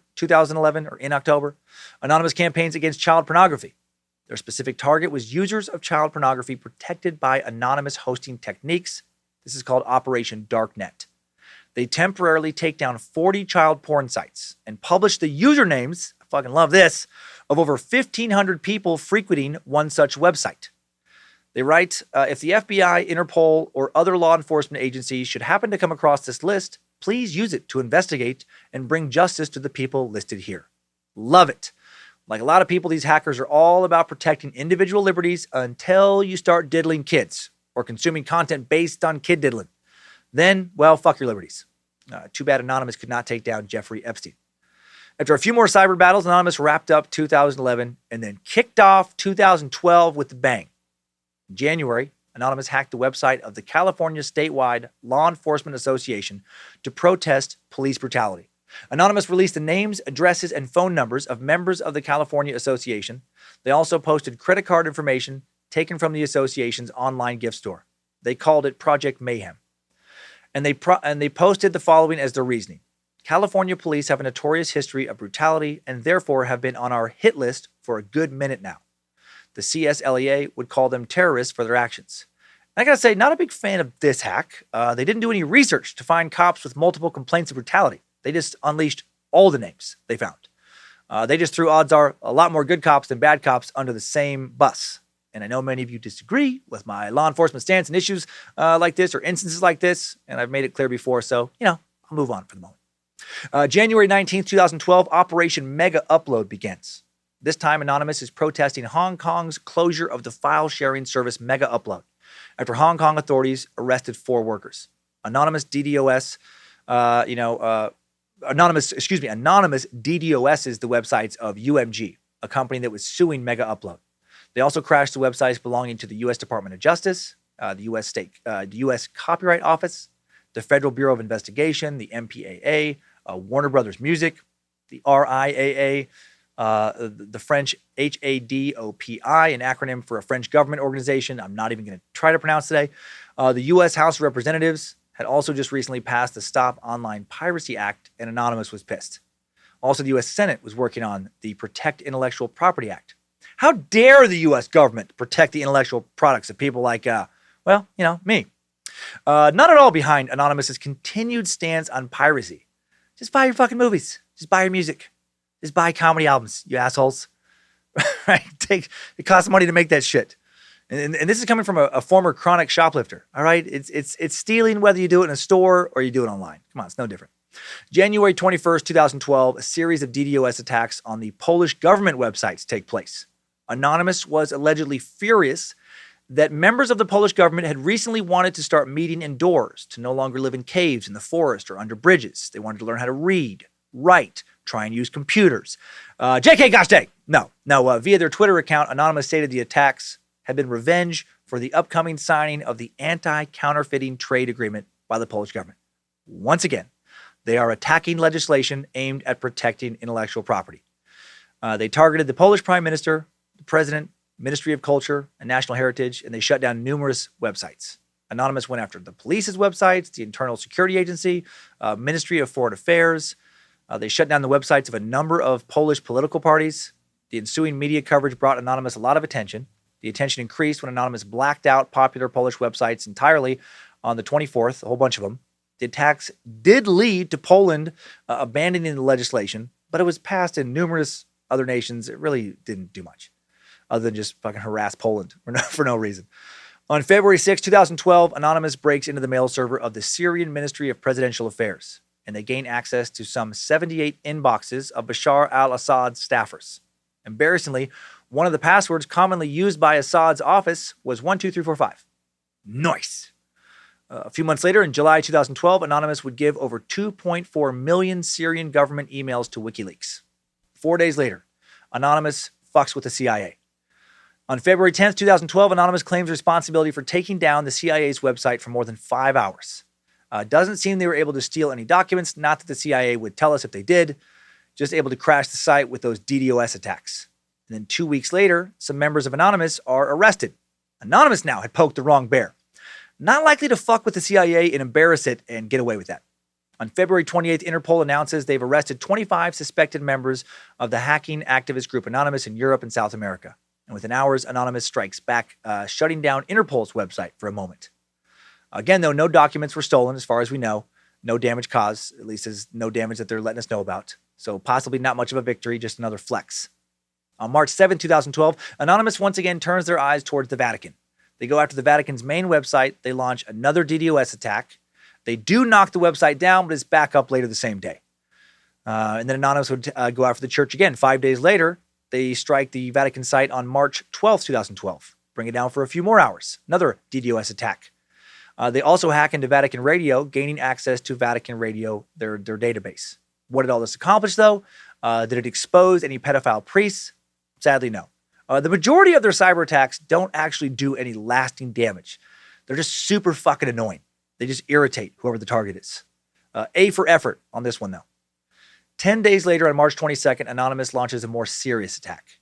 This time, the target is the Judge Rottenberg Center in Canton, Massachusetts. The Judge Rottenberg Center is a day and residential school for people with developmental disabilities, emotional disorders, and behaviors associated with autism spectrum disorder. So why would Anonymous go after them? Well, a video was leaked of a boy being tortured at the JRC by a staff member. A video eventually played on CNN. The school, which still exists, also legally tortured hundreds of other students, and 5 patients have died there over the years in suspicious ways and in ways that many think was due to improper treatment and abuse. The school was known for its use of the graduated electronic decelerator, a device that administrators use to shock kids through a remote control. The device was designed by Matthew Israel, the school's founder.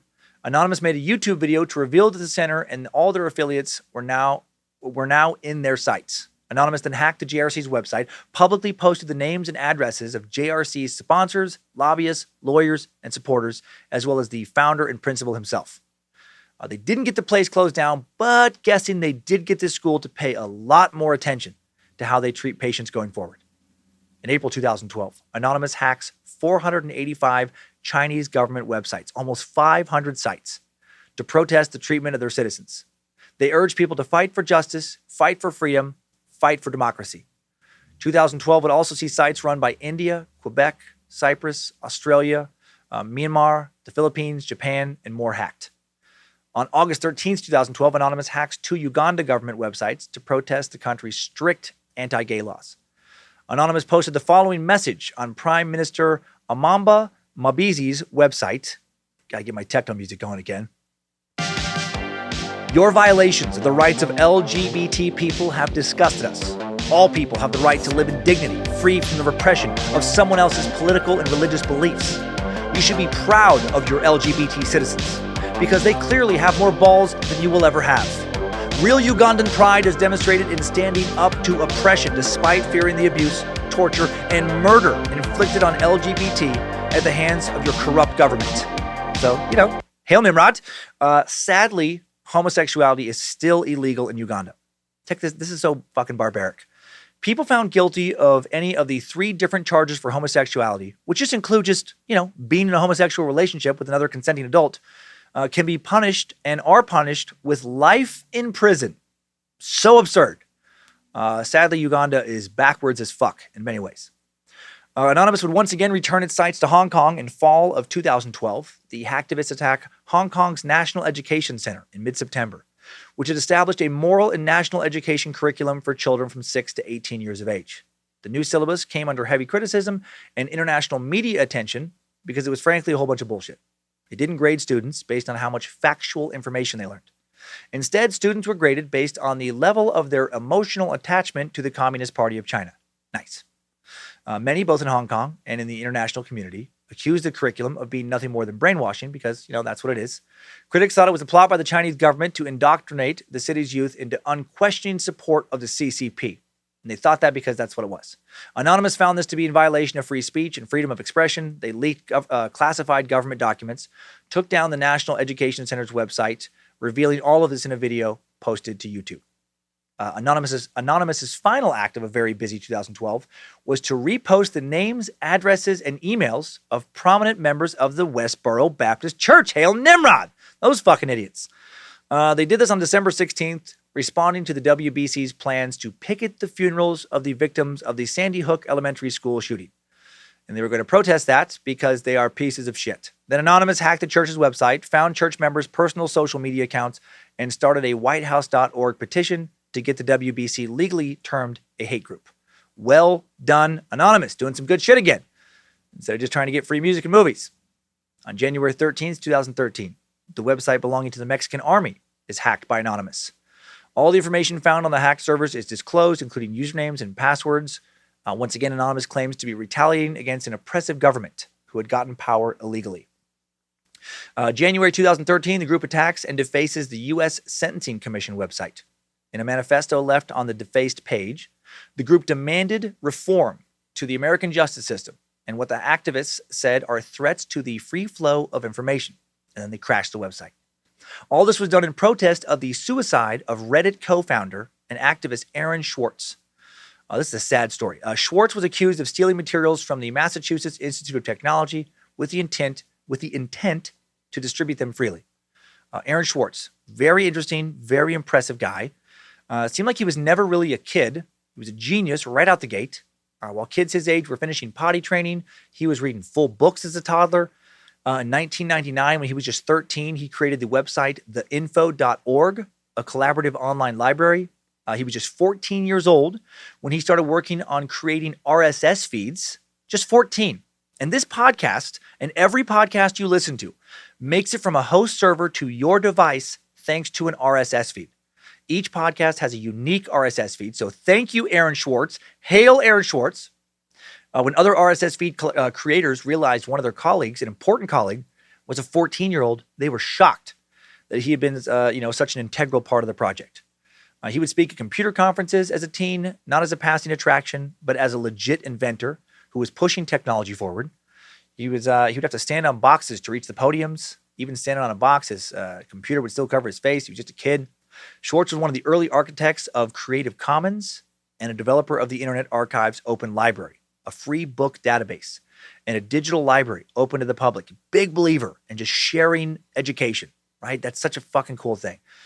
Hopefully he would have liked Timesuck. He founded a software company called Infogami, which would later merge with Reddit. Schwartz then became a co-owner of Reddit.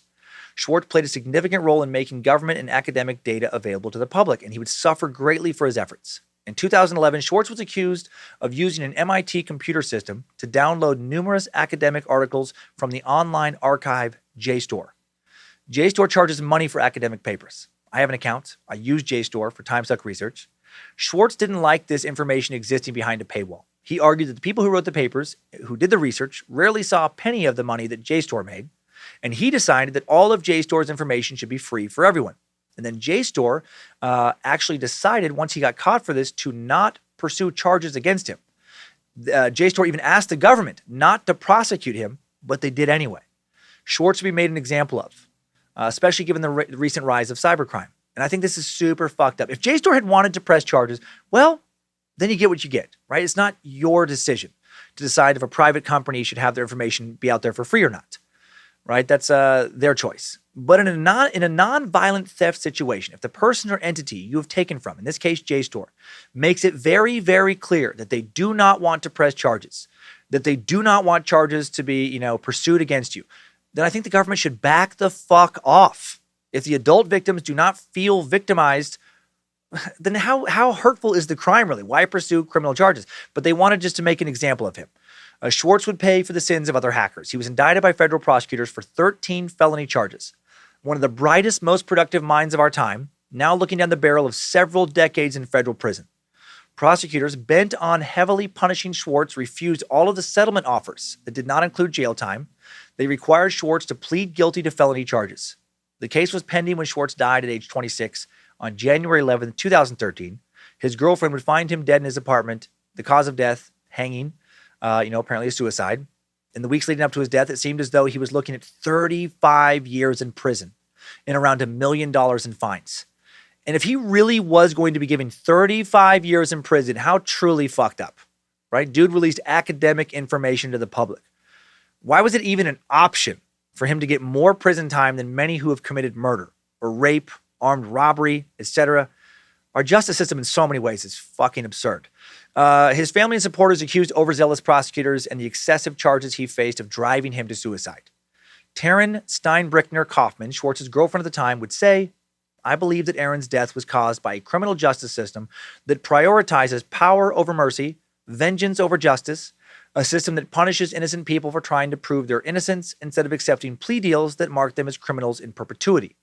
A system where incentives and power structures align for prosecutors to destroy the life of an innovator like Aaron in the pursuit of their own ambitions. Yeah, very well said. And again, I'm not saying he didn't do something illegal, and I don't think he should have done what he did. I don't think it was his call to make. But man, the punishment does not fit the crime there. Since his death, Schwartz's case has inspired proposed amendments to the Computer Fraud and Abuse Act. He was also posthumously, hopefully I'm saying that right, I know I fucked that word up in the past, awarded the American Library Association's James Madison Award. I think it's posthumously. Okay. One of those ways is right. I felt confident about it when I saw it on the written page. Now I'm like, I don't know. Anyway, he was given the American Library Association's James Madison Award for being an outspoken advocate for public participation in government and unrestricted access to peer-reviewed scholarly articles. And I'm just going to randomly, really quick, defend my pronunciation stuff. But people have brought this up before, but it is true. I don't like watching very many shows. And I legitimately almost never watch like the news. I read a lot. I watch very little. And when you read far more than you watch, you don't hear the sounds. You're just like, I know what they mean. I know what that means. I think I can say it. Nope. There's a lot to this guy's story. Hard to do it justice here today. Such a sad, strange story in the middle of this interesting tale. Back to the timeline. February 3rd, 2013, Anonymous hacks the Federal Reserve. Anonymous posted the login credentials of over 4,600 banking executives to a government website on Super Bowl Sunday.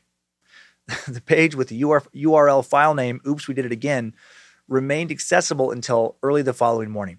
So that's a big flex. It's the fact that they could get into the Fed Reserve. On April 2nd, 2013, Anonymous would take aim at one of its biggest targets yet, North Korea. It launched a new initiative called Operation Free Korea. The group demanded the resignation of North Korea's psychotic dictator, Kim Jong-un, along with the instatement of democracy and free elections. So, pretty lofty demands. Other demands included the termination of North Korea's nuclear program and free internet access for North Korea's citizens. If these conditions were not met, Anonymous said they would hold Kim Jong-un down and fuck him. No, they said that they would use their access to the country's local networks, mail servers, and web servers and wage war. The event didn't amount to much, though. Bummer. Instead, a picture posted on North Korea's Flickr site showed Kim's face with a pig-like snout and a drawing of Mickey Mouse on his chest. So, they didn't quite reach their goal.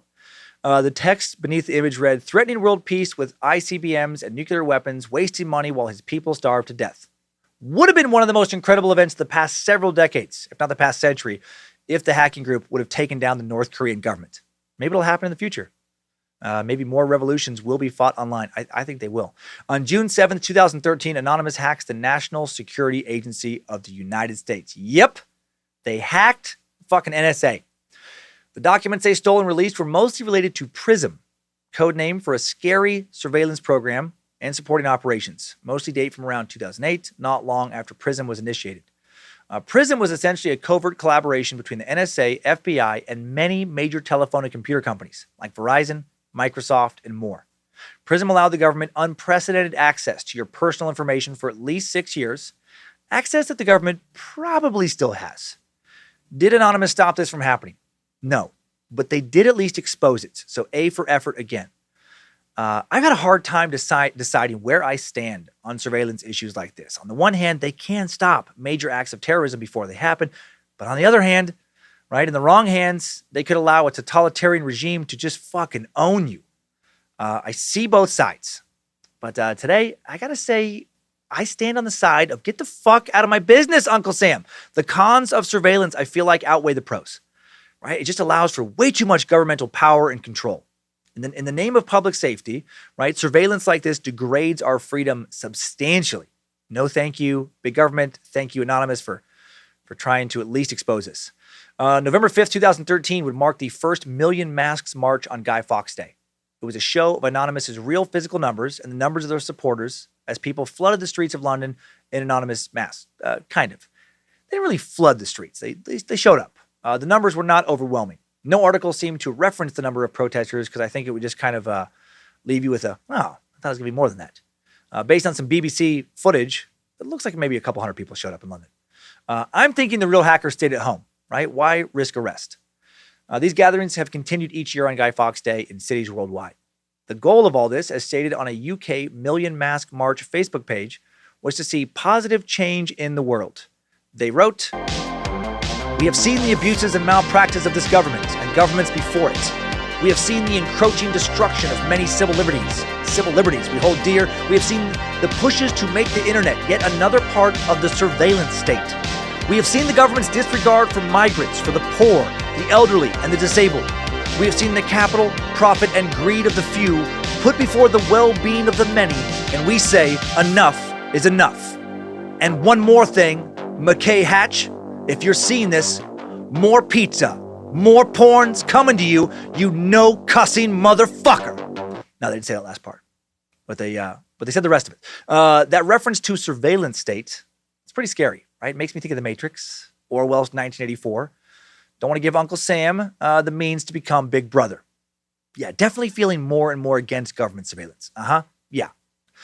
January 7th, 2015, two French Muslim brothers, Saeed Sharif Kouachi, forced their way into the offices of the French satirical weekly newspaper Charlie Hebdo in Paris. They opened fire on the magazine staff, killing 12 and injuring 11. The gunmen identified themselves as belonging to the Islamic terrorist group Al-Qaeda, which took responsibility for the attack. As Muslim extremists, they were taking revenge for the newspaper's satirical portrayal of the Islamic prophet Muhammad. In response for this attack, Anonymous declares their own war on terror, promising to bring down terrorist websites around the world. Not long after, they start Operation ISIS.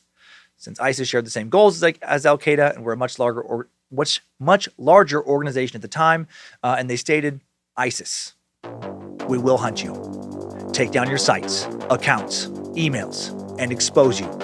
From now on, no safe place for you online. You will be treated like a virus, and we are the cure. We own the internet. We are anonymous. We are legion. We do not forgive. We do not forget. Expect us.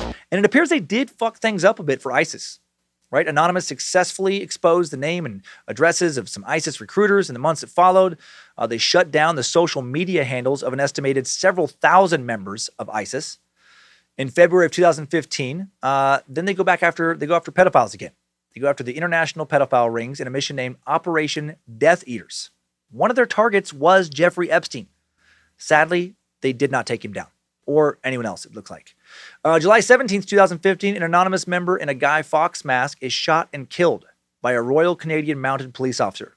This member, a man named J. Mack, was protesting a controversial dam project in Dawson Creek, a hydroelectric project on the Peace River. Police reported he had a knife that officers asked him numerous times to put down, that he refused, and then he was shot. Anonymous felt like he was straight up murdered, and they vowed revenge, and they initiated Operation Anon Down. On July 19th, they took down the RCMP website. Over the course of the operation, they would bring down 22 Canadian governmental websites. That same month, Anonymous also went after white supremacist groups in the U.S., mainly the KKK. In July, Anonymous posted a video that stated their aim to attack Stormfront. Stormfront was created by former Alabama Klan boss, longtime white supremacist Don Black in 1995. Claiming more than 300,000 registered members as of May 2015, the site has been a very popular online forum for white nationalists and other racial extremists. It is just a fucking dumpster fire of website. Anonymous planned Operation Stormfront for August 1st, 2015, taking down sites and releasing members' personal information. Love it! Expose those fuckers. No hiding behind those hoods. See, and that's why I wish, Facebook, other groups also would just let hate groups say a bunch of shit on the web. Right? It lets people like Anonymous or the FBI, whoever, just track them that much more easily. It lets them get exposed that much more easily. Then on October 22nd, 2015, Anonymous launches Operation KKK to further damage the hate group, and they release more members' names. In 2016, things pretty quiet regarding cyber attacks Anonymous took credit for. That year, there were dozens of high-profile arrests, though, of cyber criminals, followed by heavy sentences for their cyber crimes. It seems that many of the hackers who were not arrested decided to lay low for a little while. In 2017, Anonymous launches just one large-scale attack that we know of, Operation Darknet Relaunch. Once again went after pedophilia. Hail Nimrod. They hacked servers of websites called Freedom Hosting 2 that hosted websites only accessible by the Onion Router, right? Tor, that browser that lets you access the dark web. Visitors to more than 10,000 Tor-based websites were met with an alarming announcement. Hello, Freedom Hosting 2, you have been hacked. Anonymous claimed that of all the data they hacked, half of it was child porn, and that is disturbing. Researchers estimated that the Freedom Hosting 2 hosted around 20% of the dark web, meaning the attack took down a fifth of the dark web. That is a lot of information. After this takedown, Anonymous and its splinter groups go silent and stayed silent until very recently, at least on a big scale. In 2020, a group of hackers hacked the United Nations website and added a page for Taiwan to express support for, Taiwanese independence. They did the same on the World Health Organization's website. This act would mark the beginning of a little bit of an anonymous resurgence. Hacks followed in the Philippines, Uganda, Nigeria, and Brazil, as well as in the U.S. in support of the Black Lives Matter movement. After George Floyd's death on May 25th, 2020, amid global protests, the Minneapolis Police Department website, its parent site, the website of the city of Minneapolis, taken down. A YouTube video claims credit for Anonymous. The hack generated a wave of renewed enthusiasm for Anonymous, particularly among young people. Twitter accounts associated with the group saw a surge of new followers, a couple of them by the millions. More hacks followed the release of the video. News outlets speculated that it was also Anonymous who had hijacked Chicago police scanners on May 30th and 31st to play NWA's Fuck the Police and Tay Day's Chocolate Rain. 3 weeks later, on June 19th, a.k.a. Juneteenth, a holiday celebrating the emancipation of those who had been enslaved in the U.S., a person identifying as Anonymous leaked hundreds of gigabytes of internal police files from more than 200 agencies across the U.S. Since the initial George Floyd protests, Anonymous has been pretty quiet. Many think it's because as more hackers have been arrested over the years, as cybersecurity has gotten more advanced, as law enforcement agencies have gotten better at tracking down cyber criminals, they're just more scared of getting caught. Some say they are more wary than ever, often openly wondering who among them are police informants. Also, a lot of the members are now simply older. They aren't teens anymore, hanging out in chat rooms, laughing about sending some kid who doesn't like cursing pizza and pussy pics. They don't care as much about pirating music and other media now because they have jobs. They can afford to buy shit. And they don't have as much time to consume all that content. An anonymous activist who runs the Twitter account @Anon2World recently told a reporter, "We've grown up a lot. At least I have, since the beginning of all this. Back in 2010, 2012, we would have decimated anything we could to make a point. Now we realize how we could inadvertently affect people in negative ways. But a new wave of young tech-savvy teens could rise up and take hold of the Anonymous banner or some equivalent at any moment. Out of some new chat room or social media platform, maybe rising up from the dark web, the arrival of some new group could be on the horizon right now, ready to pull off the most epic, hack ever. The most epic prank. They could become revolutionaries, maybe both. Again, as Mentor said, you may stop this individual, but you can't stop us all. After all, we're all alike. So Anonymous or their equivalents not going away, and I'm sure we will hear from them or someone like them very, very soon. Good job, soldier. You made it back. Barely.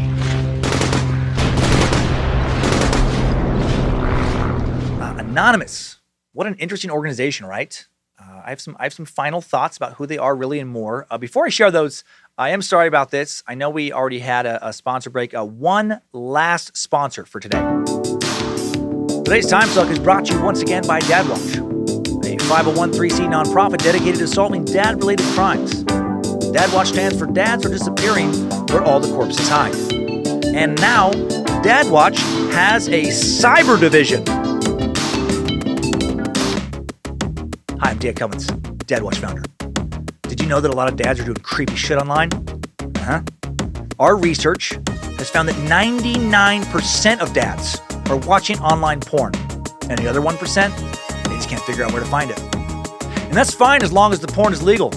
As long as the porn doesn't lead to online stalking and other serious cyber crimes. Who is your dad talking to online? What's he jerking off to? Do Do you know when and where your dad's jerking off? Do you know if he's stalking someone behind your mom's back, behind his current wife or girlfriend's back? What the fuck is your dad doing on his phone right now? On his computer? How long has he been in the bathroom? What's he doing in there? Check his search history. Does he follow a lot of half-naked Insta models? Huh, that's interesting. Is he DMing them? Check your dad's DMs. Is he saying the kind of creepy shit to women that say a serial killer might say? Where are your dad's bodies? Report your dad. You probably should. Hit us up at dadwatch.biz/fuckyourdadfreedom. We here at Dad Watch, including the new cyber division team, we're just trying to do what's right. What's right is probably putting your dad behind bars where he fucking belongs.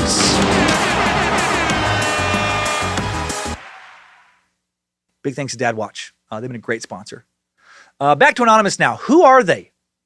One insider to the group compared them to the terrorist group Al-Qaeda, saying, if you believe in Anonymous and call yourself Anonymous, you are Anonymous. How do you stop them? Well, in short, you don't. You can't dismantle an ideal. You can't arrest a general disdain of authority. The power of Anonymous and other hacking groups lies in their anonymity. I keep thinking back on that mentor quote. You may stop this individual, but you can't stop us all. After all, we're all alike. Cybercrimes, hacktivism, they're not going anywhere. The internet keeps bringing more and more of the world together. Governments and armies, businesses, etc., all more and more dependent on the online world. Once you're online, you're open to being hacked. And think about what you have online. Almost certainly your money, or most of it. Possibly your actual business, like me. Family photos backed up in the cloud. Maybe nude photos.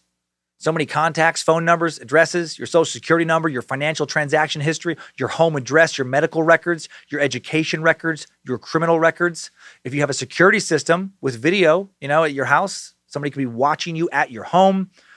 All of that can be hacked, which means it could theoretically be manipulated, deleted, replaced, whatever. How much would that fuck your life up to have somebody alter your credit history and employment history online? What if someone hacked into your social media accounts, right? Started posting horrible shit on your behalf? How much trouble could that get you in? Think about the real power hackers have.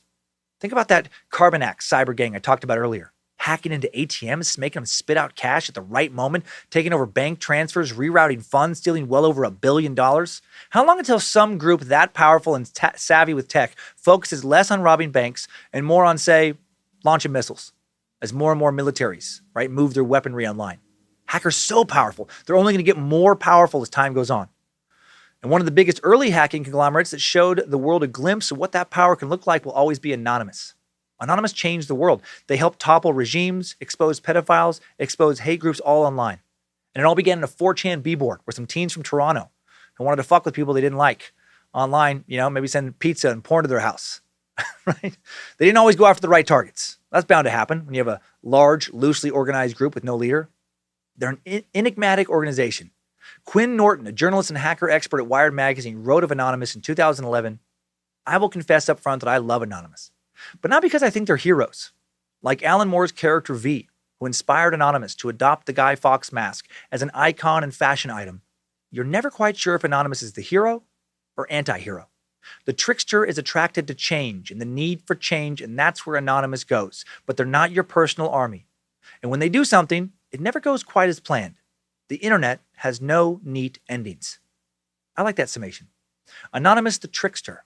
Sometimes the trickster hacks the world, changes it for the better. Other times, they just want to light some fires and watch shit burn. Let's review a few things we learned today. Learn something new with today's top 5 takeaways. Timesuck Top 5 Takeaways. Number 1, Dog the Bounty Hunter invented the internet. No, Anonymous came from the B-board of 4chan, a place devoted to sharing politically incorrect memes and trolling others. The term Anonymous comes from the site's anonymity, as well as the fact that when a user who wasn't logged in posted on the board, the post would come up as authored by Anonymous. Number 2, Anonymous has had many targets over the years, but they've most frequently returned to attack government corruption, censorship laws, pedophile rings, and hate groups like the KKK and the Westboro Baptist Church. Hail Nimrod!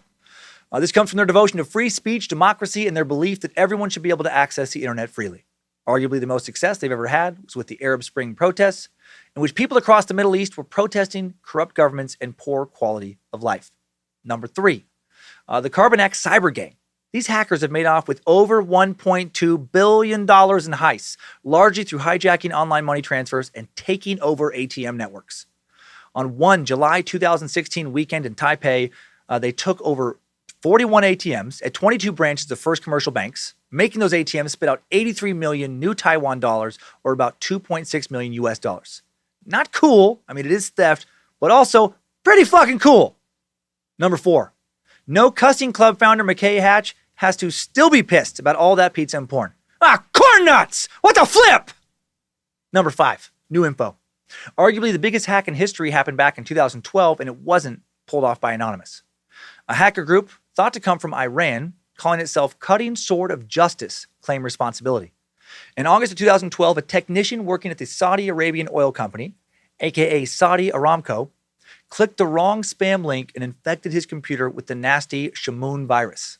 This virus, once in, compiles a list of files from specific locations on your system, uploads them to the attacker, and then erases them. Finally, the virus overwrites the master boot record of the infected computer, making it completely unusable.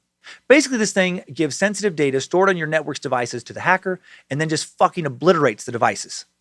In a matter of hours, 35,000 computers were partially wiped or completely destroyed. Without a way to pay them, gasoline tank trucks seeking refills had to be turned away.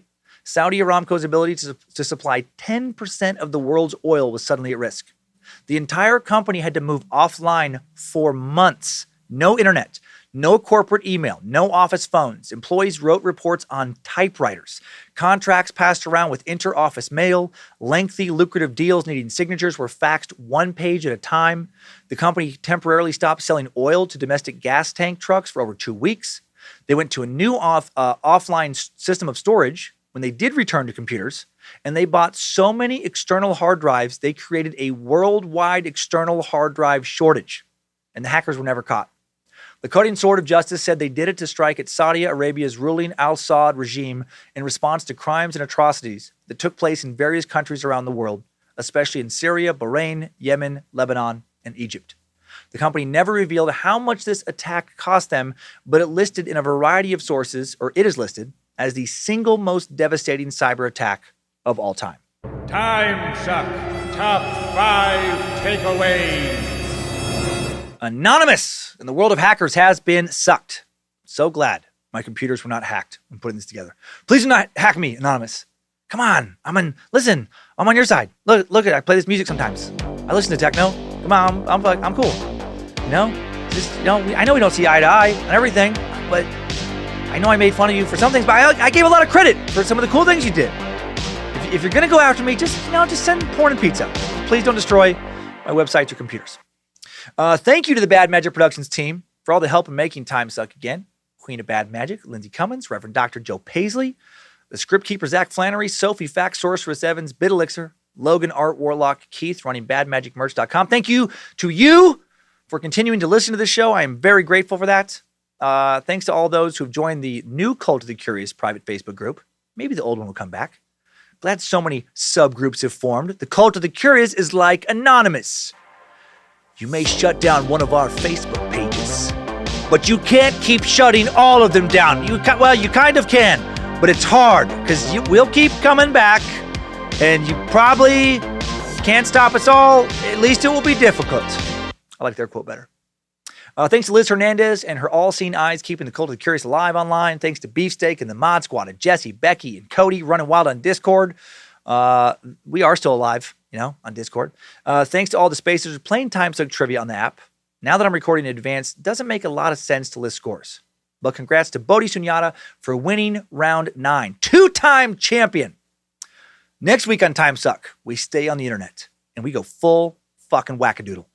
We return to the realm of conspiracy theory with 2 modern day groups the media has given a lot of attention to in the past year or so, QAnon and Antifa. On October 28, 2017, someone calling themselves Q began posting a series of cryptic messages in the 4chan internet forum titled Calm Before the Storm. Fucking 4chan. Here we go again. Q claimed to be a high-level government insider with access to classified information, and he took that information straight to 4chan, supposedly to covertly inform the public about Donald Trump's master plan to stage a counter coup against members of the child sex trafficking deep state Satanists. In 2018, Time magazine placed Q as one of the 25 most influential people on the internet. Q followers who call themselves bakers because they follow Q's breadcrumb trail. Ha! I get it. They spread info about Q's messages and soon formed the full-fledged cult of QAnon. And now you see people wearing fucking QAnon t-shirts out at the airport. So that's pretty sweet. Their beliefs would lead to incidents in the real world, including break-ins, kidnappings, attempted murders, and more, all from QAnon believers who thought they were helping to expose the satanic deep state. QAnon would make its presence known in perhaps the biggest showing of Q-Force to date at the U.S. Capitol breach on January 6th. Then QAnon would blame Antifa for that attack. So who the fuck is Antifa? Antifa, short for, oh boy, Antifascista Action. It's a crazy series of German words. From the group's roots, fighting Nazis in Germany is a leaderless collective of far-left activists. I'll work on pronouncing that one first gigantic word next week. That believe in showing up wherever perceived fascists or white supremacists come to town and fighting fire with fire. That's what the kind of the group's statement is. Or sometimes they just start fire, like Anonymous does, just because they like to watch shit burn. All right. Some of them seem to be just anarchists who want to destroy, mostly because they just like destruction. To many in the middle of the spectrum, like myself, both of these far-leaning extremist groups appear fucking crazy, getting wild. Sticking with the web next week, Antifa and QAnon on Timesuck. And now let's head on over to this week's Timesucker updates. Updates? Get your Timesucker updates. Let us begin with a hilarious and loving message from funny and caring meat sack Katie Allen. Katie writes, "Hi Dan, my partner Austin introduced me to your stand-up and Timesuck when we started dating. I'm a lover of all things weird and interesting, so I very quickly became a dedicated space lizard. He was able to meet you in Denver for his 21st pre-COVID, and he is a huge fan of your work. I probably hear your voice more often than my own mother's because we're always listening to Timesuck, or Is We Dumb, or that story about you fucking Nana." Okay, that's fair. Okay, yeah, that's fair. "I wanted to shoot you an email because Austin and I are coming up on our anniversary this weekend." This is so funny to me. Katie, you killed me with this message. "Austin and I were best friends for 8 years beforehand, and we've been through a lot together. One of those things was him fucking my other best friend, Rachel, 4 years ago. We were still completely platonic then, and we laugh about it all the time. After they hooked up, he got in his car and drove from her place in Missouri to New York. This also happened to be the first time he listened to Timesuck, and it was the Caligula episode. He has listened to every episode since. We just found out the other day. We just found out that the day he fucked my best friend and listened to Timesuck for the first time is the exact same day he asked me out. Fucking April 9th, man. I thought this was hilarious. I love you. And I hoped you would probably appreciate hearing it as well. I do. It would be the best anniversary gift if you could share all of this on the next episode. Austin, I love you so fucking much, and thank you so much for always being so supportive of me. Being with you is the best thing that's ever happened to me, and I'm so happy we get to spend our lives together. Happy dating anniversary, Timesuck anniversary, and fucking our friend anniversary." Thank you, Dan, for everything you do. Your work has gotten Austin through some tough shit, and we really appreciate you a lot. Hail Lucifina, praise Bojangles, your friend Katie. Oh my God, Katie. Happy belated fucking Katie's friend anniversary, Austin. Hail Lucifina. I love that you two laugh over this. That is so healthy, and it's so funny. I hope you two had a great April 9th. I hope you're doing great right now. I'm guessing you are. I'm guessing you two just know how to have fun. Through good times and bad. Thanks for listening, and thank you so much for sharing. I love that message. Now a murder question coming in from super curious sack El Moreau. El writes, "Hello, Suckmaster, longtime listener, first-time caller, newly birthed space lizard. I've been binging Timesuck at my welding job for the past several months, and one thing that keeps jumping out to me is that so many serial killers use 22 caliber guns to commit at least one murder. Why? Is it because the ammo is cheap? These human filth sacks are skimping out on ammo cost? Or is it something else? You would think it would be some cheap 38 special revolver, the so-called Saturday night special. Just something I keep noticing. Fuck you, this email is not that long. Keep up the great work. 3 out of 5 stars wouldn't change a thing. Thank you, El. That's a good question. I don't know the answer for sure, but I have a guess. And this probably makes me way too into serial killers to even have speculation on this. A lot of hitmen seem to like using 22 handguns as well as serial killers, and it seems to be a great gun, not for firefights, not for trying to take someone out who's also shooting at you, not for trying to take somebody out at long distance, but specifically for executions when you have a serious advantage on the opponent, right? For killing someone who's unarmed, someone you've overpowered. Ammo is cheap and abundant. 22 is easy to get a hold of. That's part of it. I'm guessing they're light. They don't kick much at all. They're quieter than most other guns. They don't make a big mess because they're not that powerful, but they still kill someone when you're shooting up close. Actually, when a shot at close range, or with a shot at close range to the head, and I believe this comes from the Iceman suck a long time ago. I don't even know why I had this information in my head, but they can pierce the skull, but they're not powerful enough for the bullet to make it back out of the skull. And then it ricochets around inside the skull, doing more damage than a more powerful weapon. And they're lightweight, easy to carry around, easy to conceal. Not good for combat, but good for a serial killer who wants to kill relatively quietly and in most cases up close and personal. And I feel a little weird putting that all together. I think that's what it is from what I understand. And I got all that information from a text from my dad. My dad had a lot of opinions about all that. So make it that what you will. Now a quick Mao Zedong update, kind of. From funny sucker Human Harden. Human writes, "Hi Dan, just listening to the new Timesuck, and I'm extremely worried. My dad got a Shih Tzu dog and named him Mao Zedong when I was a kid. Now I have to reevaluate where my dad was from his birth in 1948 until now. Thanks. Hashtag, where was Human's dad?" Yeah, super weird. Your dad named, your dog Mao Zedong. I'm guessing your dad is at least a serial killer, if not a mass murderer of some kind. Probably a mass murderer. Definitely going to have the Dad Watch team, the cyber team, look into his whereabouts. Thank you for doing what's right and bringing him to our attention. I wish everyone, could just finally just fucking follow their dad and find some dirt. Now, three updates in one coming in from Super Sack Derek Divantier. I'm guessing how to say your last name, Derek. I'm not good with French. Derek writes, even if your name even is French. "Dear Lord Almighty of the Suck, loyal meat sack and dummy Devo here. 3 of the latest sucks have hit close to home. I'll try and write this quick. Blackwater suck. I went to work for them in 2006 after getting out of the Marines. Went to Moyoc for training. While there, went to the company headquarters. Met Eric Prince, shook hands. He welcomed me aboard, told me while in training or on deployment, at any time if I need anything, don't be hesitant to contact him directly. Lots of opinions, good and bad, but I thought I'd share that. Also, I was friends with Scott Helvenston. Met him in the Marines. He was an absolute PT animal. Often went surfing before he left to go to Blackwater. Was sad to hear about the situation that led to his death. There was a little memorial outside the headquarters. The Mao suck. I grew up in Montana. Worked at a Chinese restaurant during high school. My boss, Paul Chu, was a legendary character. Never could say my name correct, so he called me Guy. I love it. See, it's not just me. It was my birthday one night. He asked how old I was. I said 18. He sat back with a big sigh and said, "You want to know what I did when I was 18? I swam from mainland China to Hong Kong, across Mers Bay to avoid being caught." He and his brother trained before making the swim. They did get caught once, put in jail for a time. All he said about his time in jail was that it was very bad. He went from Hong Kong to New York, finally ended up in Bozeman, and opened the Great China Wall restaurant. Often wonder where he is now. And finally, Grandpa Ward. Took me a while to listen, because the way you describe your grandpa is similar to mine. Everett, or Papa as we called him. He grew up in a one-room house with my aunt and uncle, went into the Navy, was on Iwo Jima at the start of the invasion. Holy shit. Afterwards, he and his dad had a fishing shop in Bozeman. He then worked as campus police at MSU. Growing up, I spent nearly every weekend with him, going for breakfast, taking a drive to model train shows. I love it. Baseball card shows. Telling me stories of hoboing around Montana on the trains. Wherever I went in the world, he would be the first person I called. He always answered with, "Where are you at?"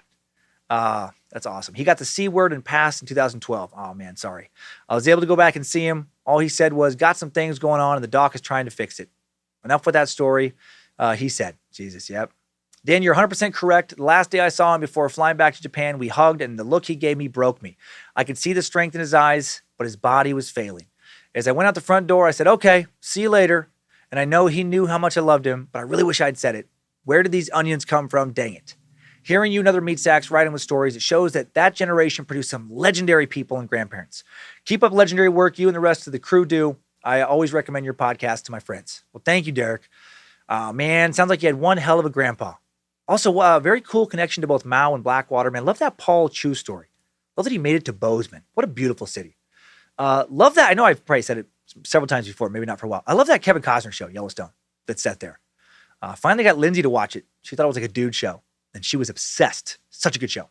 Now a cool Mao Zedong update from traveling sucker Pat Hendricks. Pat writes, "Hey, Sockmaster, just finished listening to the episode on Mao Zedong, and God, was he a terrible meat sack. One thing that stuck out to me was when you talked about the Guomindang after losing the Chinese Civil War, fleeing to Taiwan, and setting up the nationalist government there. I've lived and worked at an international school as a social studies teacher in Taiwan for the last 5 years and have come to consider it my second home. When you discuss modern-day Taiwan, I felt like you discredited the amazing transition that this place has made since after the end of military rule in 1987, becoming a very vocal and vibrant representative democracy. And you know what? You're right. I did not allocate a lot of time for that portion of the episode.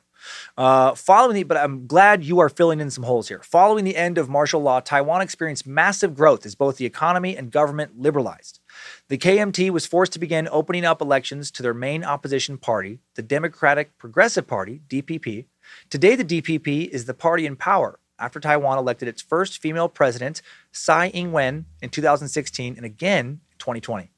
The KMT has really lost steam as the dominant party of Taiwan because of their views on reunification with China.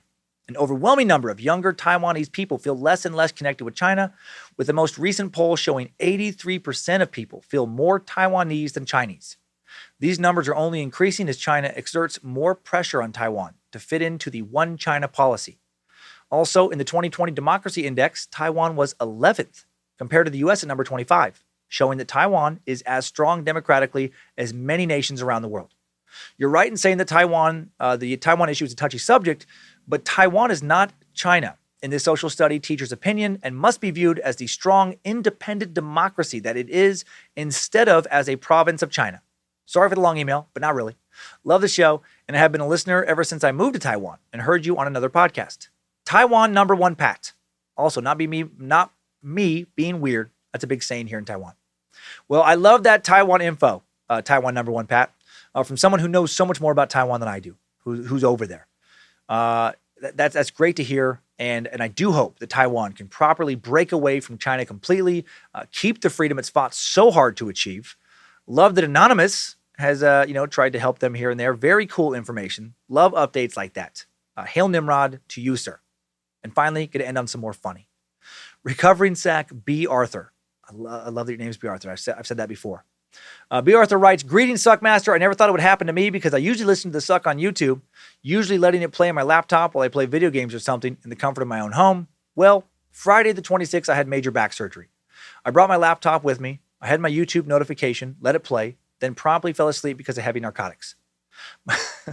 My nurse came in for vitals and meds while I was sleeping, and you were describing how filthy and disgusting Bobby Willie was. Bobby Willie!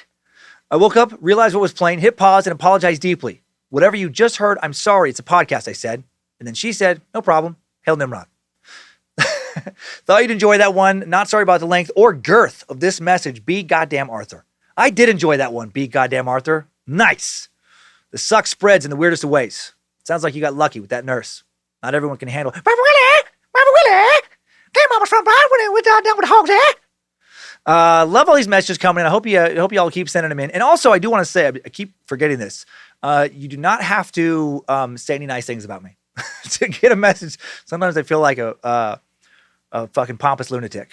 I just read the messages. I'm appreciative of that, and I think it's very nice. But I don't want anyone to think like, oh, fuck, I got to kiss his ass. I got to suck this guy's dick if I want to get my message on there. You don't. I do not take that into consideration at all when picking the messages. Just, I needed to get that off of my chest. And that's it. Let's get on out of these updates. Thanks, time suckers. I needed that. We all did. Thanks for listening to this Bad Magic Productions podcast, Meat Sacks. Please do not destroy our servers this week.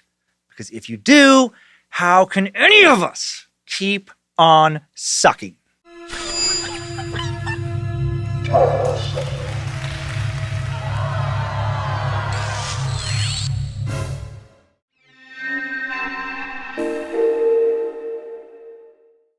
Hey guys, I didn't want to say this early in the show, but I actually have found some information on Anonymous. Some of their members are not good people, and I need to get this out there.